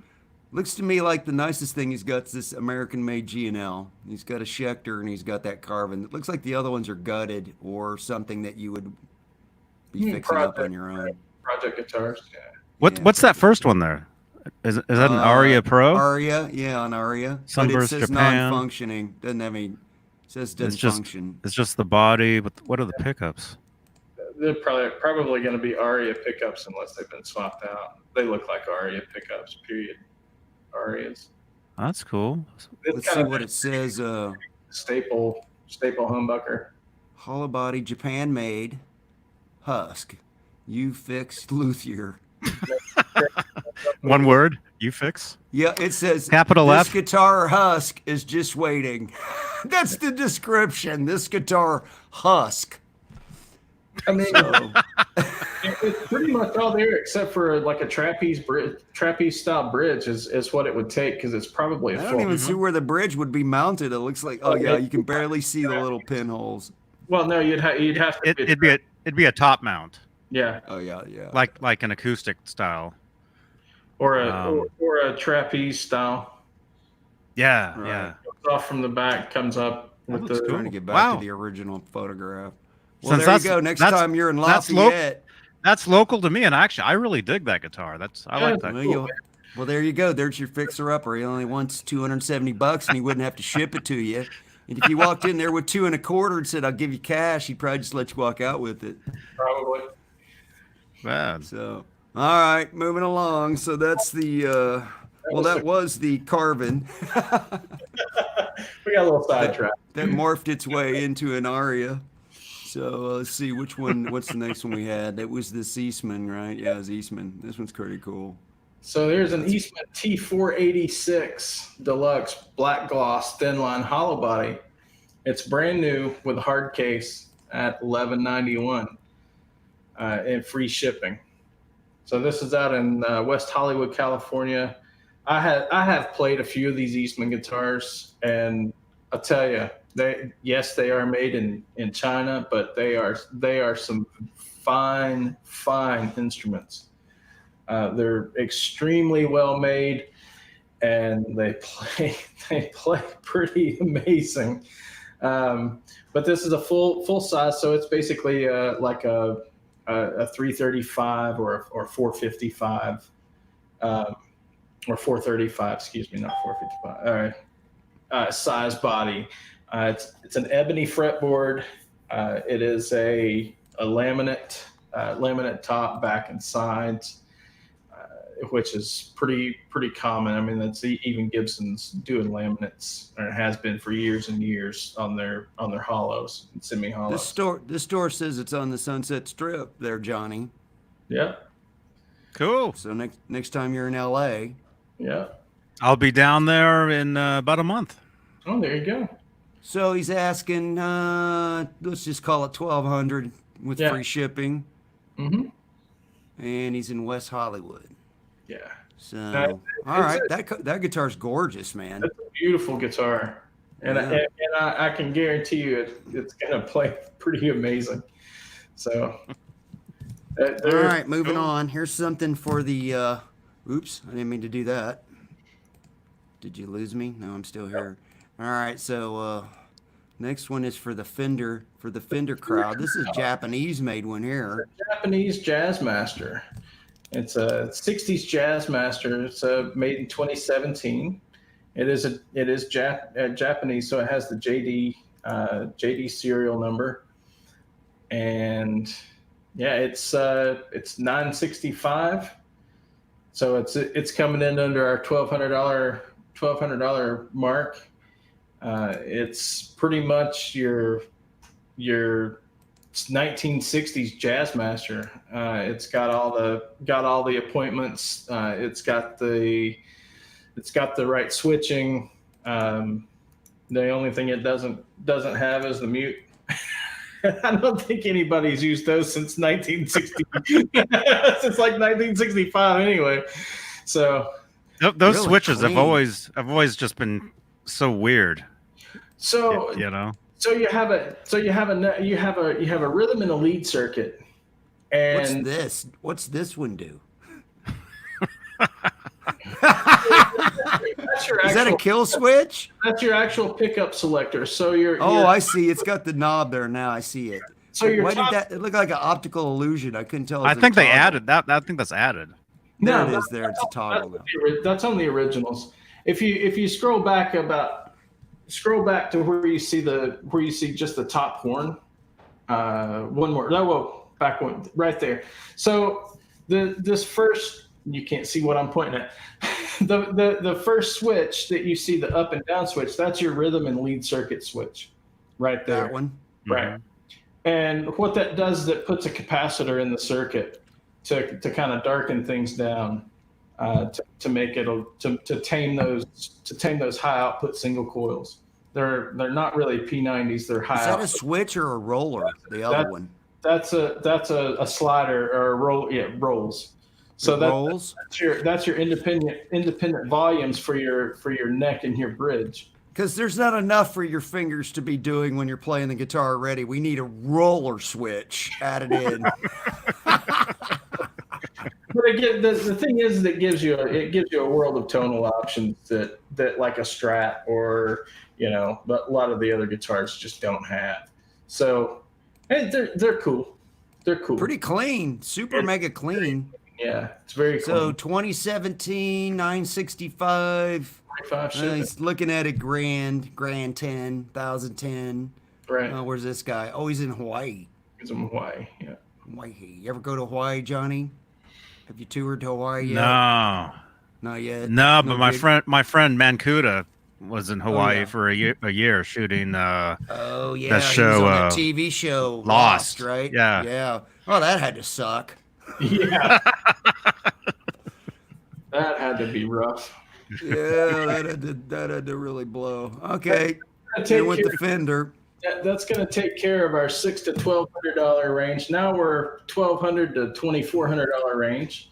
And rarely do we get through an episode of the Live Wires without one of this brand coming up, but not necessarily this model. So this is a 1978 RD.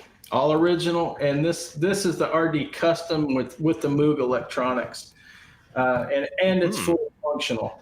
So this has got all the bells and whistles, and it's got the standard like Gibson headstock, not the kind of wacky RD headstock that you'll. Pretty wood. I mean, I can see the seams, but it's pretty wood. Well, it's an all natural finish. So you've got, it's maple body. And it's got, so if you look at the back of it, it's got some nice figuring in it. Yeah, it was gorgeous. Yeah. So cool guitar. Cool guitar. A little bit more money now we're talking. This guy's wanting $1,900. Right. But he is taking an offer. So what's like the Moog electronics? What is it a like guitar synth? It's a simplified version of the Moog, which is the synth, kind of the synth thing. Yeah. It's probably what this extra button, Yep. Wow. extra switch. I'd be really interested in hearing one of those. Seeing what it sounds like. Looks 'Cause, comfortable to play. Look at the nice body. I mean, it's got a nice body carve to it. Yeah, the contours on those RDs are nice. It's got the belly cut on the back of it too. I mean, they're cool guitars if you've never had the chance to play one. The RDs are pretty nice.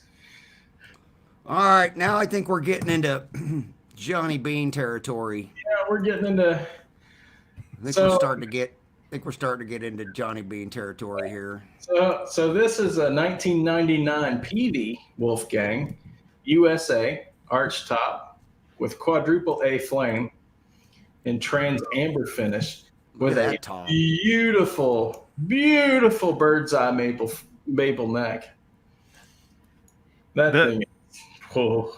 Yeah, the PV necks had the bird's eye was all over the place. That's insane. That's insane bird's eye on this one. That's crazy. That is phenomenal. Wait until you see the back. Look at that. Look at that. Woo.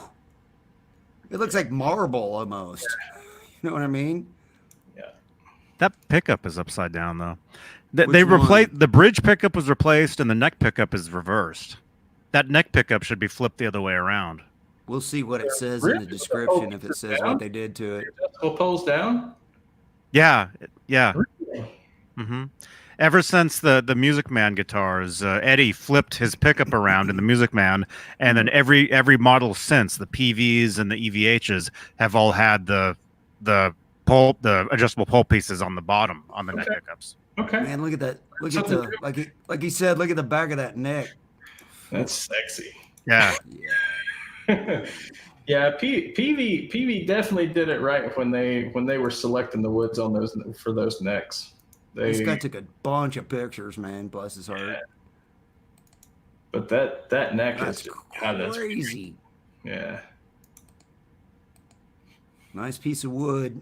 Yeah. Got the D-tuna. Got the case, obviously. All right, let's see what it says in what's it say in the description about what he did, what's been happening to it. So 98 or 99, he says. Right. He thinks. He upgraded to an EVH custom shop Frankenstein pickup. So that's what your swapped out pickup is there, Johnny.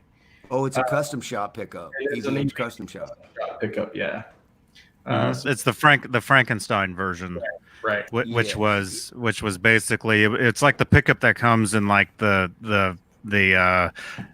Frankenstein replicas that Fender made, right? Okay. Back in the day. We'll segue back to that later. Yep, indeed we will. All right, moving on. We got a couple more to show you, and then we'll get to the last segment of the show. Our last in the $1,200 to $2,400 range is a 2005 Brian Moore custom shop. Oh, that's gorgeous. With a chrome chameleon. And this like that DuPont. Yeah. That DuPont color change paint. Look at that. Yeah. He says it's a chrome chameleon finish. And it literally does change colors big time. So if you want to make a statement, this is a beautiful guitar. I think it is. That's a gorgeous headstock. I love the headstock shape. Yeah. What's that bridge all about? The bridge. It's a sweet looking bridge. Yeah, it looks like just looks like a fairly high mass bridge too. Check out the looks like a Wilkinson location. Yeah, could be. So you got a strap button here and an input jack on the back.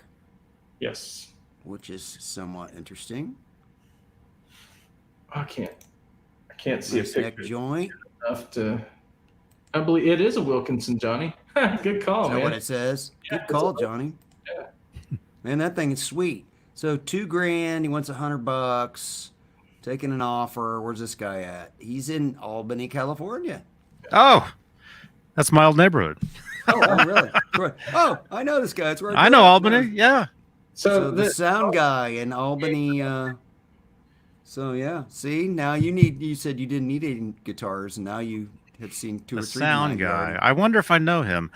Yeah. couple of these places I can swing by and check out. I'll report back. Yeah, let us know on the next live show. If you buy 3 new guitars that you saw here tonight, we want to know about it. And all right, we have 2 more. We have 2 more to go. We're busting that. We're starting to bust the budget here, boys and girls. So we're getting into we're in the $5 range now. We're in the pretentious. This is a Rick Turner Model 1. It's a 1997 red mahogany. You guys know Lindsey Buckingham. Autographed. Yeah. By Rick Turner. Yeah. Look at that neck joint. Yeah. The neck on these things is just phenomenal. They're just phenomenal. So this is the Lindsey Buckingham guitar, basically. The Fleetwood Mac. Mm-hmm. The Fleetwood Mac sound right there. Next Fleetwood Mac sound. Mm-hmm. But yeah, these things fetch a pretty penny. And SB1. SB1. But they're cool guitars. They're just something a little bit different. Serious piece of hardware. So this is $4,500. What? Yep. And that's $2,000 off. This guy's got it on sale. But it's been there for a year, so at this point in time, it ain't selling for $65, folks. Yeah. So he will take an offer. He's in California also.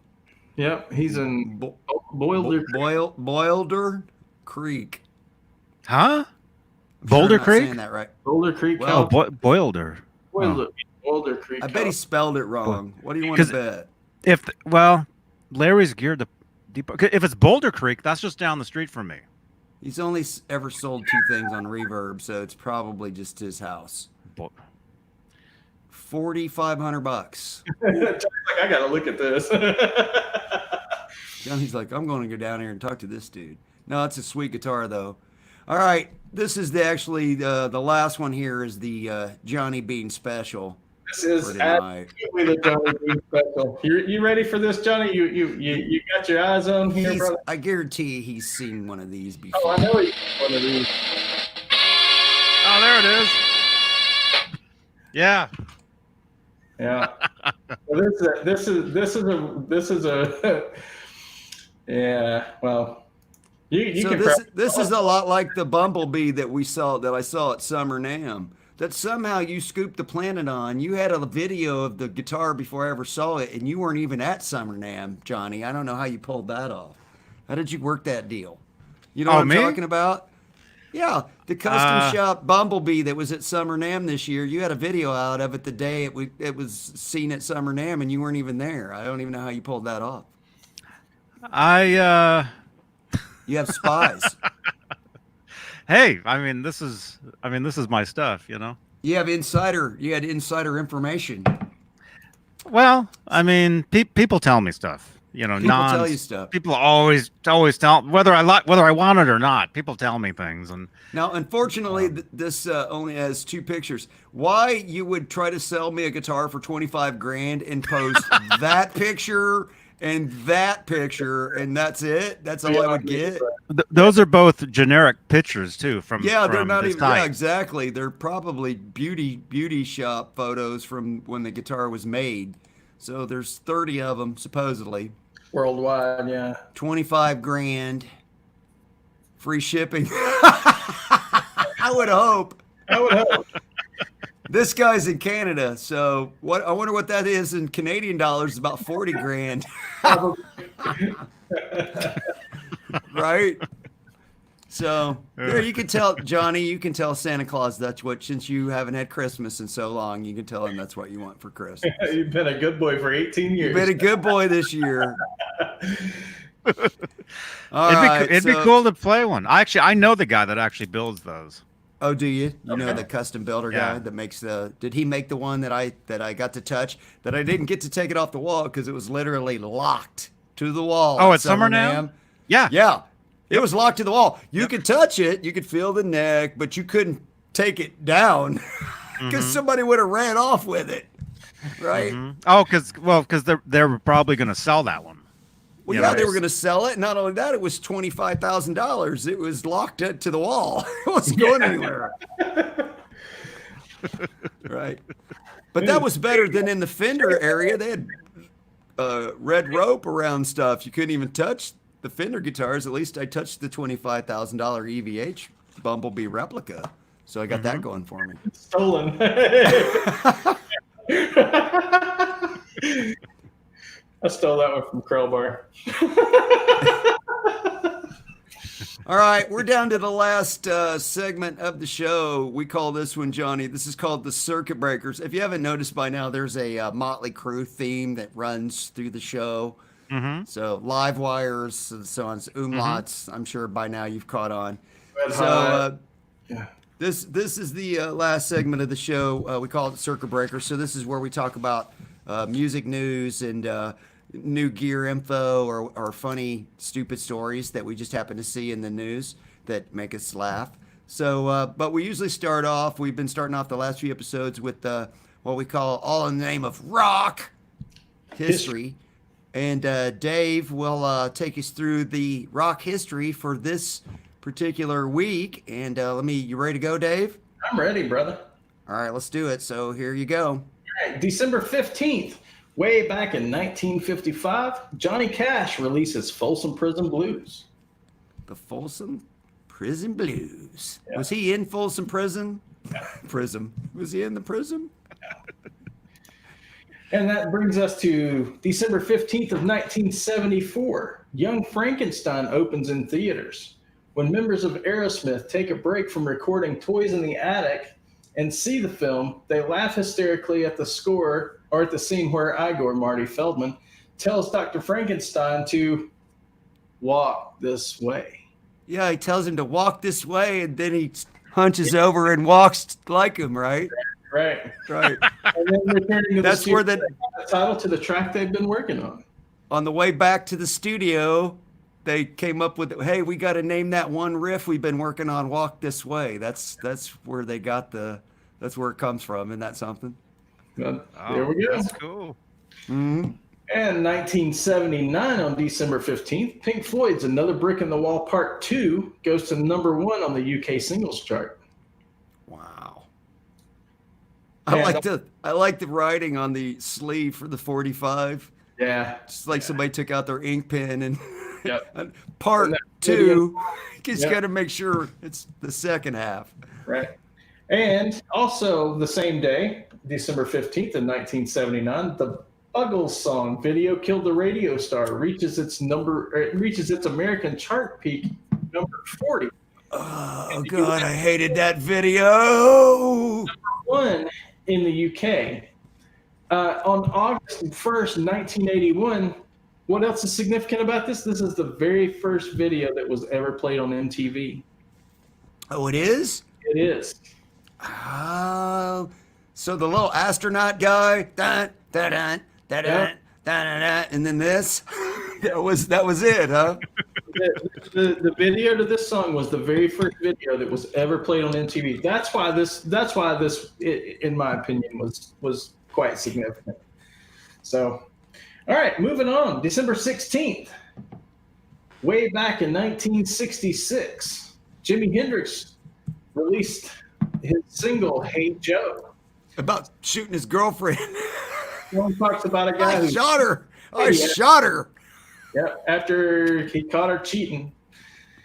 And in 1983, The Who issue a statement making their breakup official, a formality considering they called their last shows in 1982 their farewell tour. They're on tour right now. It's called Moving On. So they've moved on from farewell. I believe these were the guys that started that. So I'm going to blame them.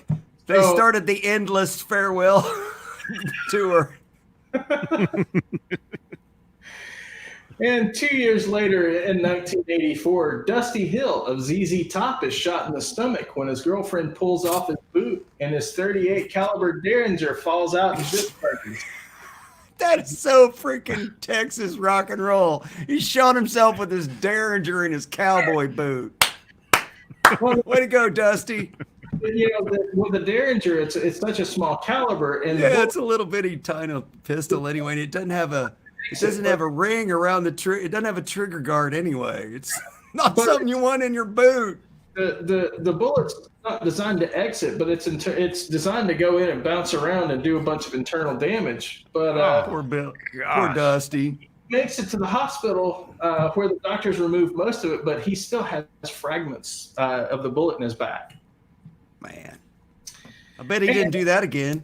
No. And another easy pop reference on December 16th, 1949, Billy Gibbons, lead guitarist. The Reverend Willie G. Willie G was born in Houston, Texas. Obviously, I was watching our buddy Sixth String Brian the other night, and Billy's birthday came up, and he had a picture of him with a little beard. So there's a picture of Billy with no beard. Pre-beard. That's when he was in a band called the Moving Sidewalks, and he became friends with Jimi Hendrix. Jimi Hendrix took him out on tour and said Billy Gibbons was the greatest guitar player who ever lived. Before anybody knew who Billy Gibbons even was. They played in Hawaii. They opened for Jimmy in Hawaii. Cool. Pre-ZZ Top. And that brings us around to December 17th. In 1954, Bill Haley and his Comets, Shake, Rattle, and Roll, originally recorded by Big Joe Turner, becomes the first rock song to hit the UK chart, where it lands at number 4. Okay, cool. So that was in the UK chart, because the first big hit was Rock Around the Clock, which was also Bill Haley and the Comets. Right. So, and then that brings us around to 1986 on December 17th. And the Doobie Brothers reunite for a benefit concert in Palo Alto, California, which leads to a reunion tour and an album. Another reunion tour. Man, those guys are great. I've never got to see the Doobie Brothers. I would like to see them one time. That would be a good show. That would be fun. They're great. Their harmonies are really good. They're just good stuff there. I love Doobie Brothers. And we have one birthday for December 17th, 1949. Paul Rodgers, lead singer and lyricist of Free and Bad Company, Queen, and whoever else he sang for, was born in Middlesbrough, England. Everybody. Guy's got some pipes, man. Mm-hmm. I love that picture of him on the left. That's when he was in Free.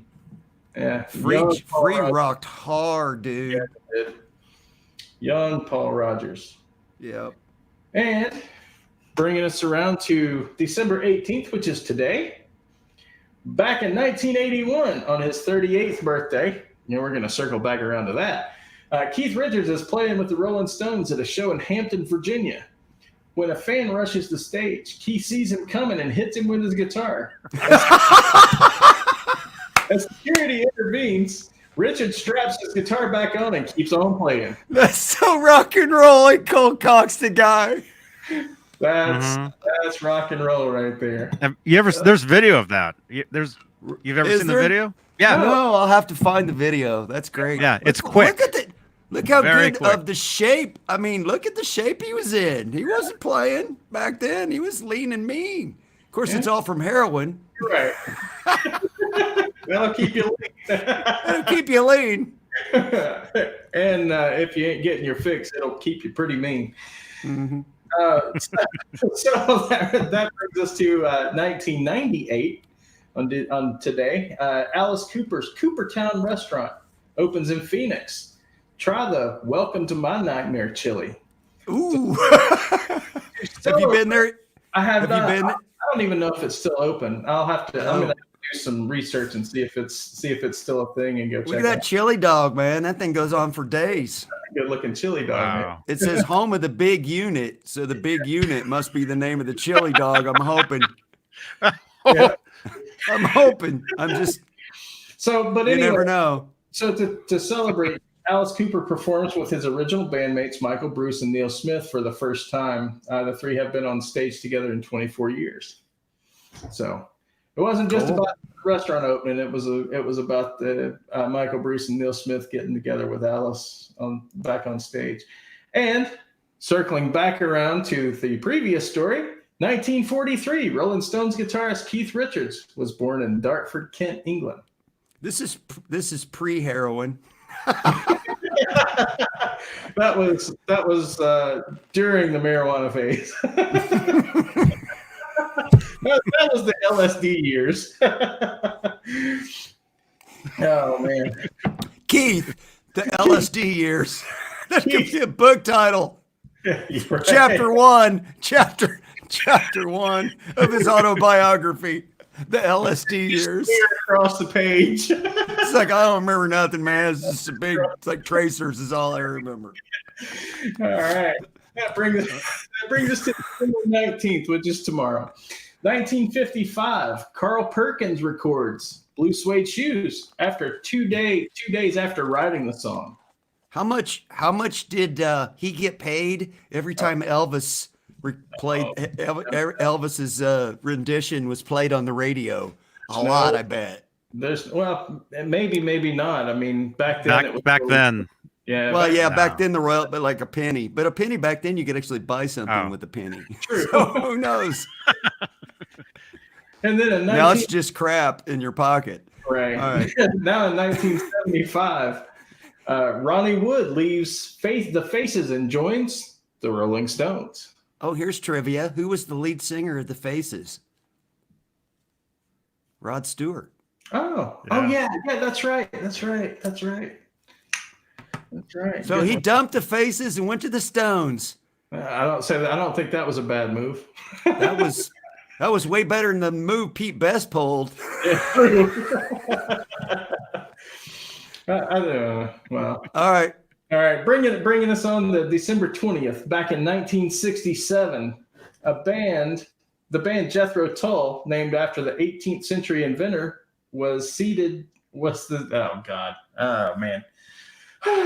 inventor of the seed drill is formed. Jeez, I can't the inventor. They named their band after the inventor of the seed drill. Yes. All I know is the dude on the far right. You got to be secure in your manhood to wear that suit. That's all I'm saying. Yeah.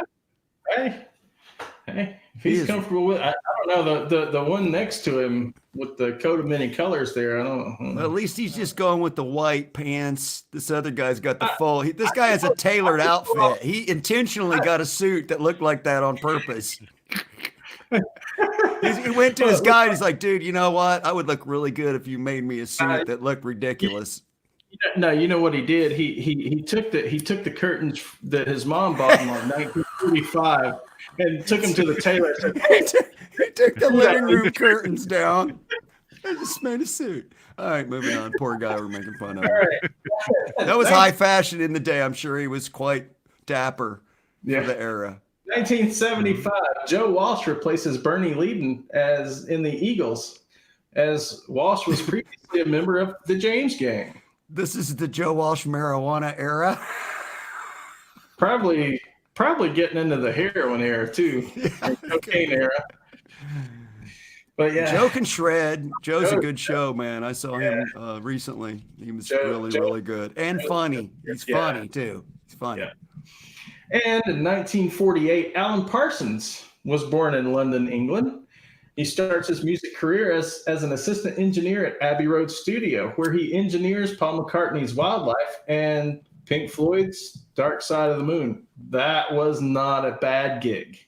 No, not a bad gig. I hope he got paid for doing that because he did a good job. You know he got paid.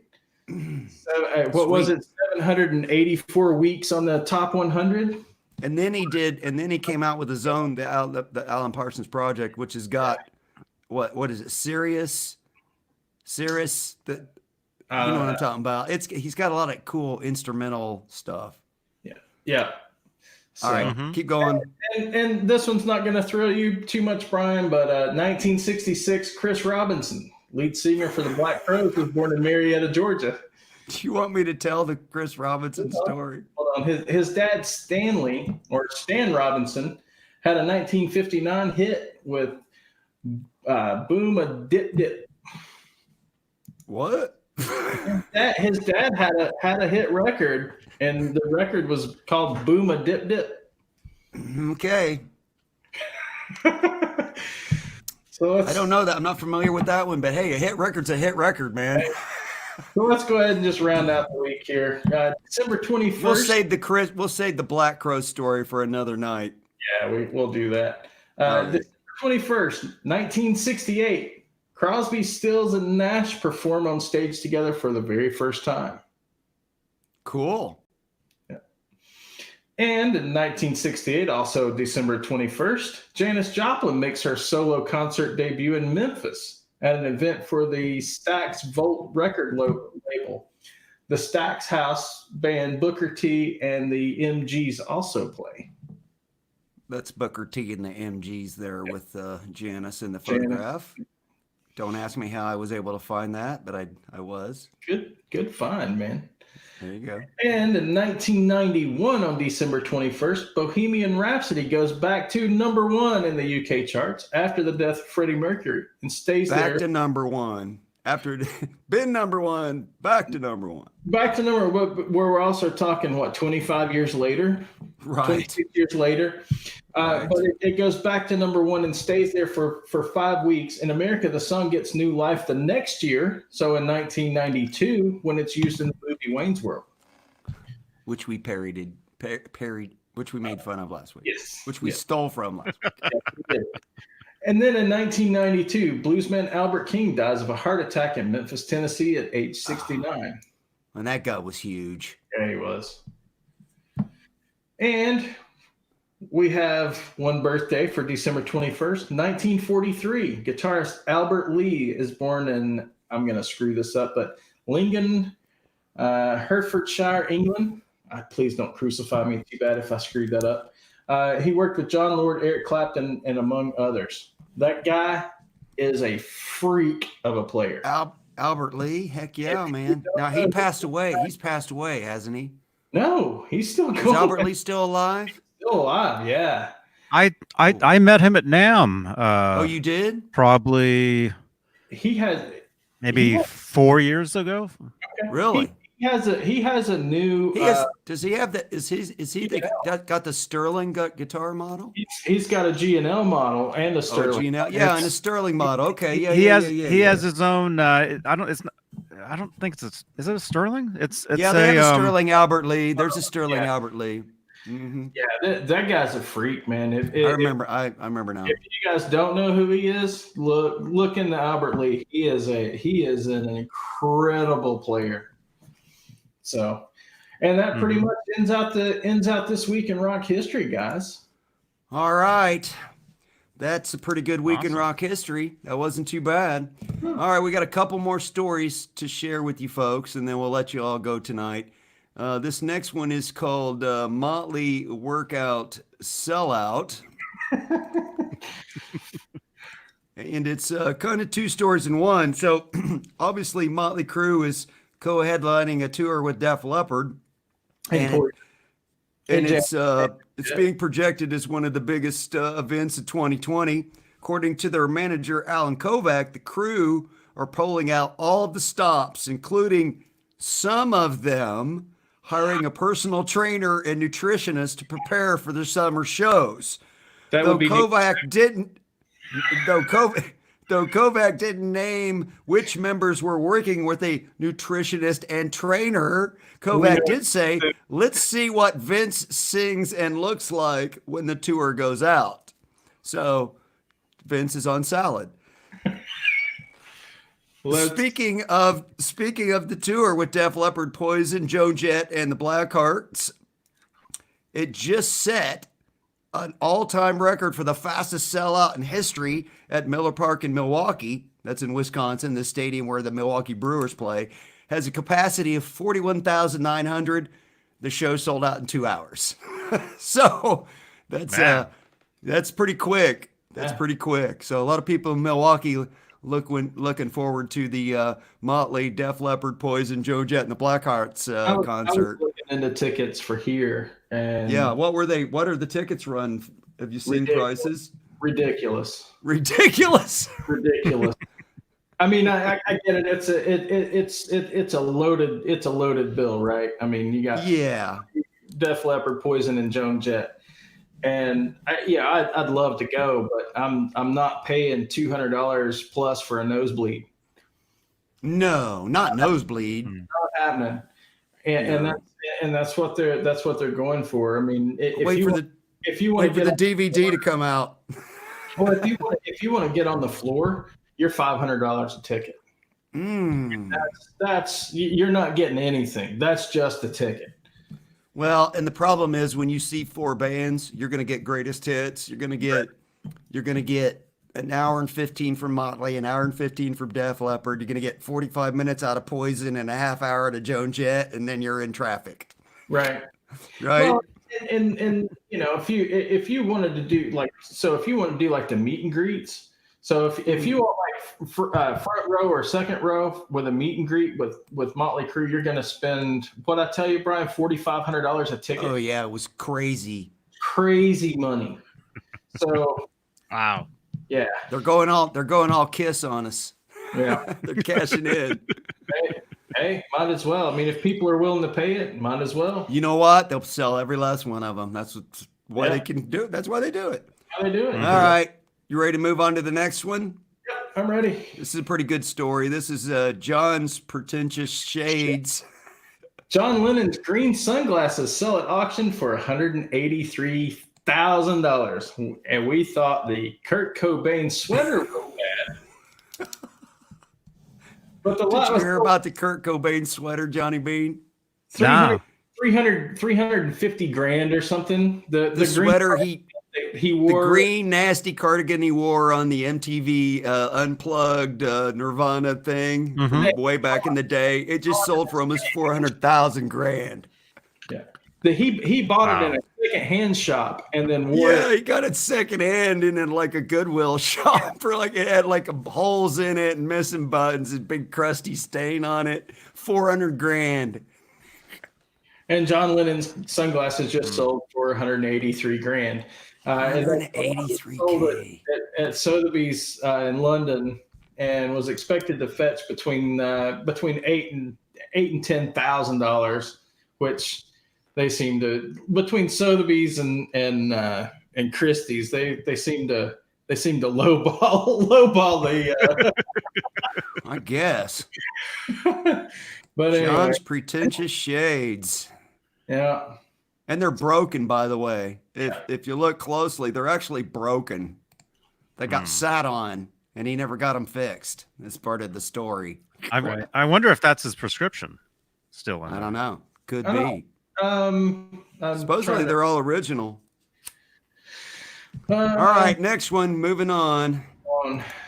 This one is called The Who's Return to Cincinnati. So last week, I believe we detailed on the anniversary the story of when 11 fans were tragically killed at the Who concert in Cincinnati when they heard the sound check and they thought the show was going on, and they crashed the gates and there was a big stampede to get inside. Well, the Who have never been back to Cincinnati in the last 40 years, but last week the two co-founding members, Roger Daltrey and Pete Townsend, announced that they will be returning to Cincinnati in 2020.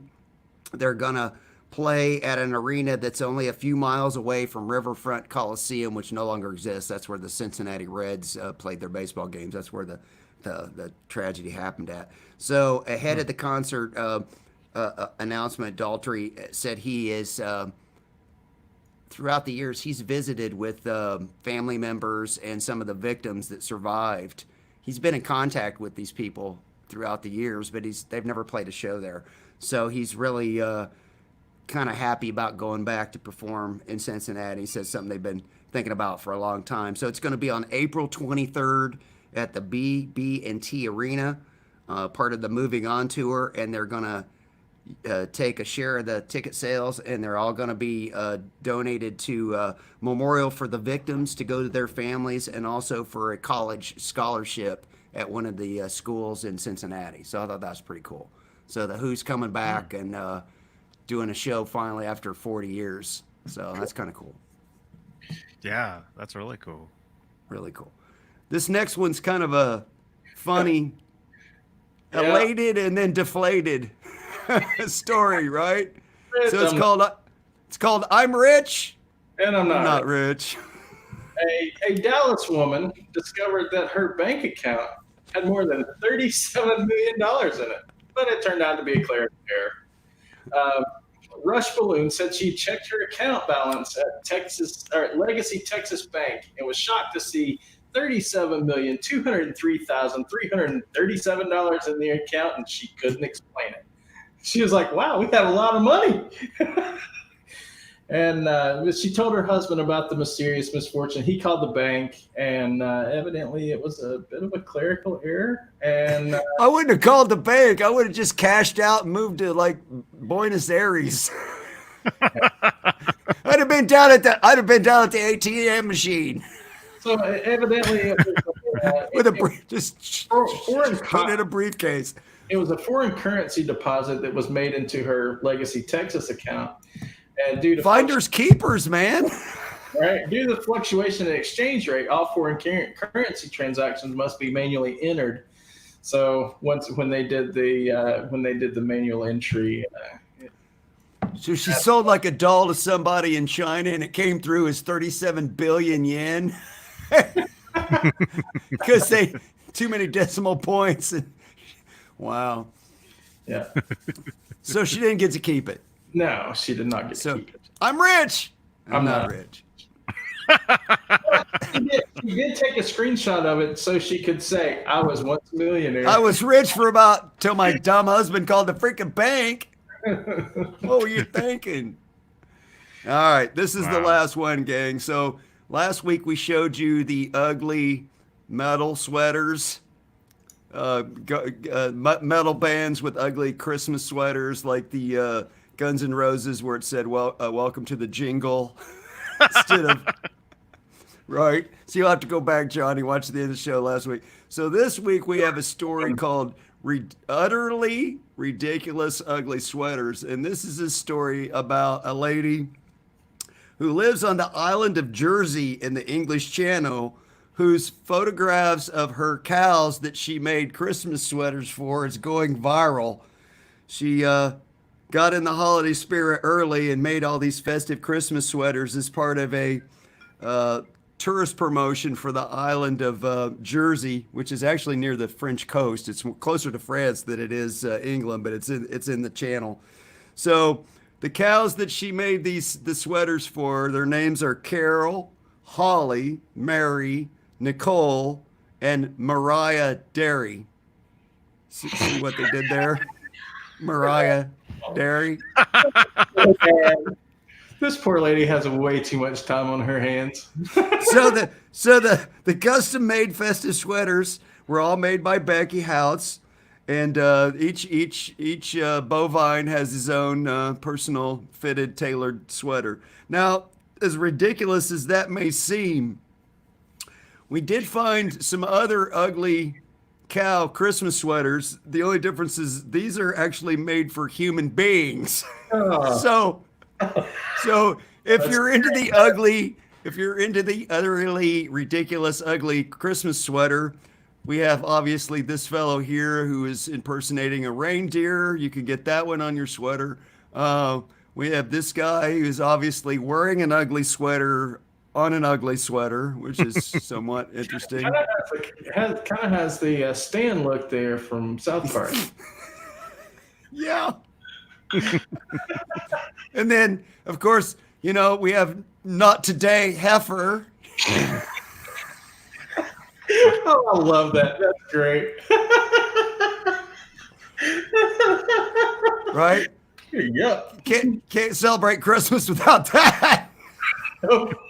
And then we have this guy who is actually looks like he's got the same sweater as one of the cows. He's just like, "Why are you making me wear this sweater? I feel ridiculous." This guy's also rocking the Santa hat, if that's your thing. And then it has the border of the cows going upside down. Alternating cows for stripes at the top. Very stylish. Very stylish. And then, of course, if you like the button-down cardigan style, we got you covered there. We have the cows with the wreaths around their neck behind the fence post. If you like the that sweater's not green enough. Yeah. And then, if you live like where Dave lives in Arizona and you like the cardigan, but it's just a little too warm, you can go with the sleeveless model.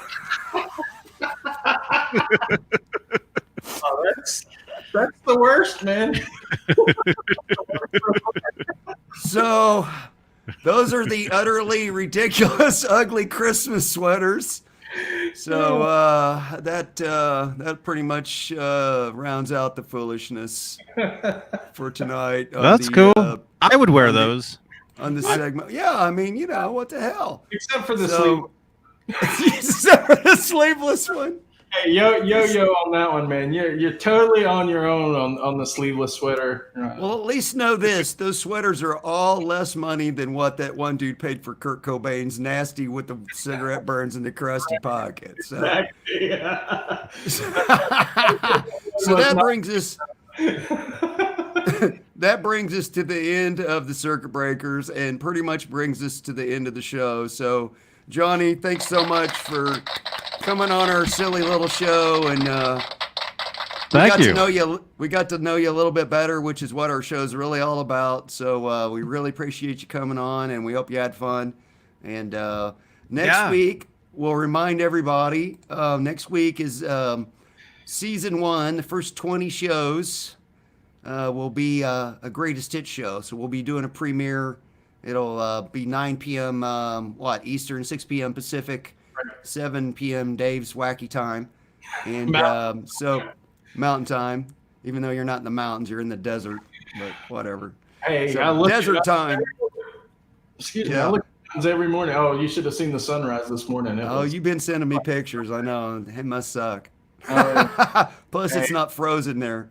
Nope. So, and then the week after that, which will be New Year's, we're gonna do this show with Guitar Hack and Chicken Guitars. So that'll be our New Year's Day night show. So we hope you all tune into that. And till next time, gang. Thanks a lot for. You guys have a very, very Merry Christmas. I'm sure I'll probably be going live at some point. So. I won't, because I have video to edit between now and then. I got 10 more episodes to cut down. But no, you guys have a very Merry Christmas or whatever you celebrate. Have fun and safe. Hanukkah, Kwanzaa, whatever you do. Whatever you celebrate. Mm-hmm. You guys have an awesome holiday, and please be safe out there. Please don't drink and drive. Call an Uber, call a Lyft. It's so easy to get around these days. There's just no reason for it. Celebrate all you want. Enjoy your families. They're why you're here. So you guys, Johnny, thank you so much, sir, for coming on tonight. Really enjoyed getting to know you a little bit better and hanging out with you a little bit. Appreciate it. Everybody, subscribe to Johnny's channel if you aren't already. There's a link in the description after the show. If you didn't catch it in the chat, go watch Johnny's. He's a great guitar player, and he has a really good show, and his live shows are funny and entertaining. So go check out Johnny Beane's channel. And thanks a lot, everybody. Merry Christmas. Happy holidays. We will see you live again on January 1, 2020. We'll see you guys next year. We'll see you next year. Love you guys. Best wishes to you, Johnny, for the holidays. And in 2020, man, we really appreciate you coming on. Thank you. You too, guys. And thank you, everybody, for watching. Thank you. Appreciate it. Good night, everybody.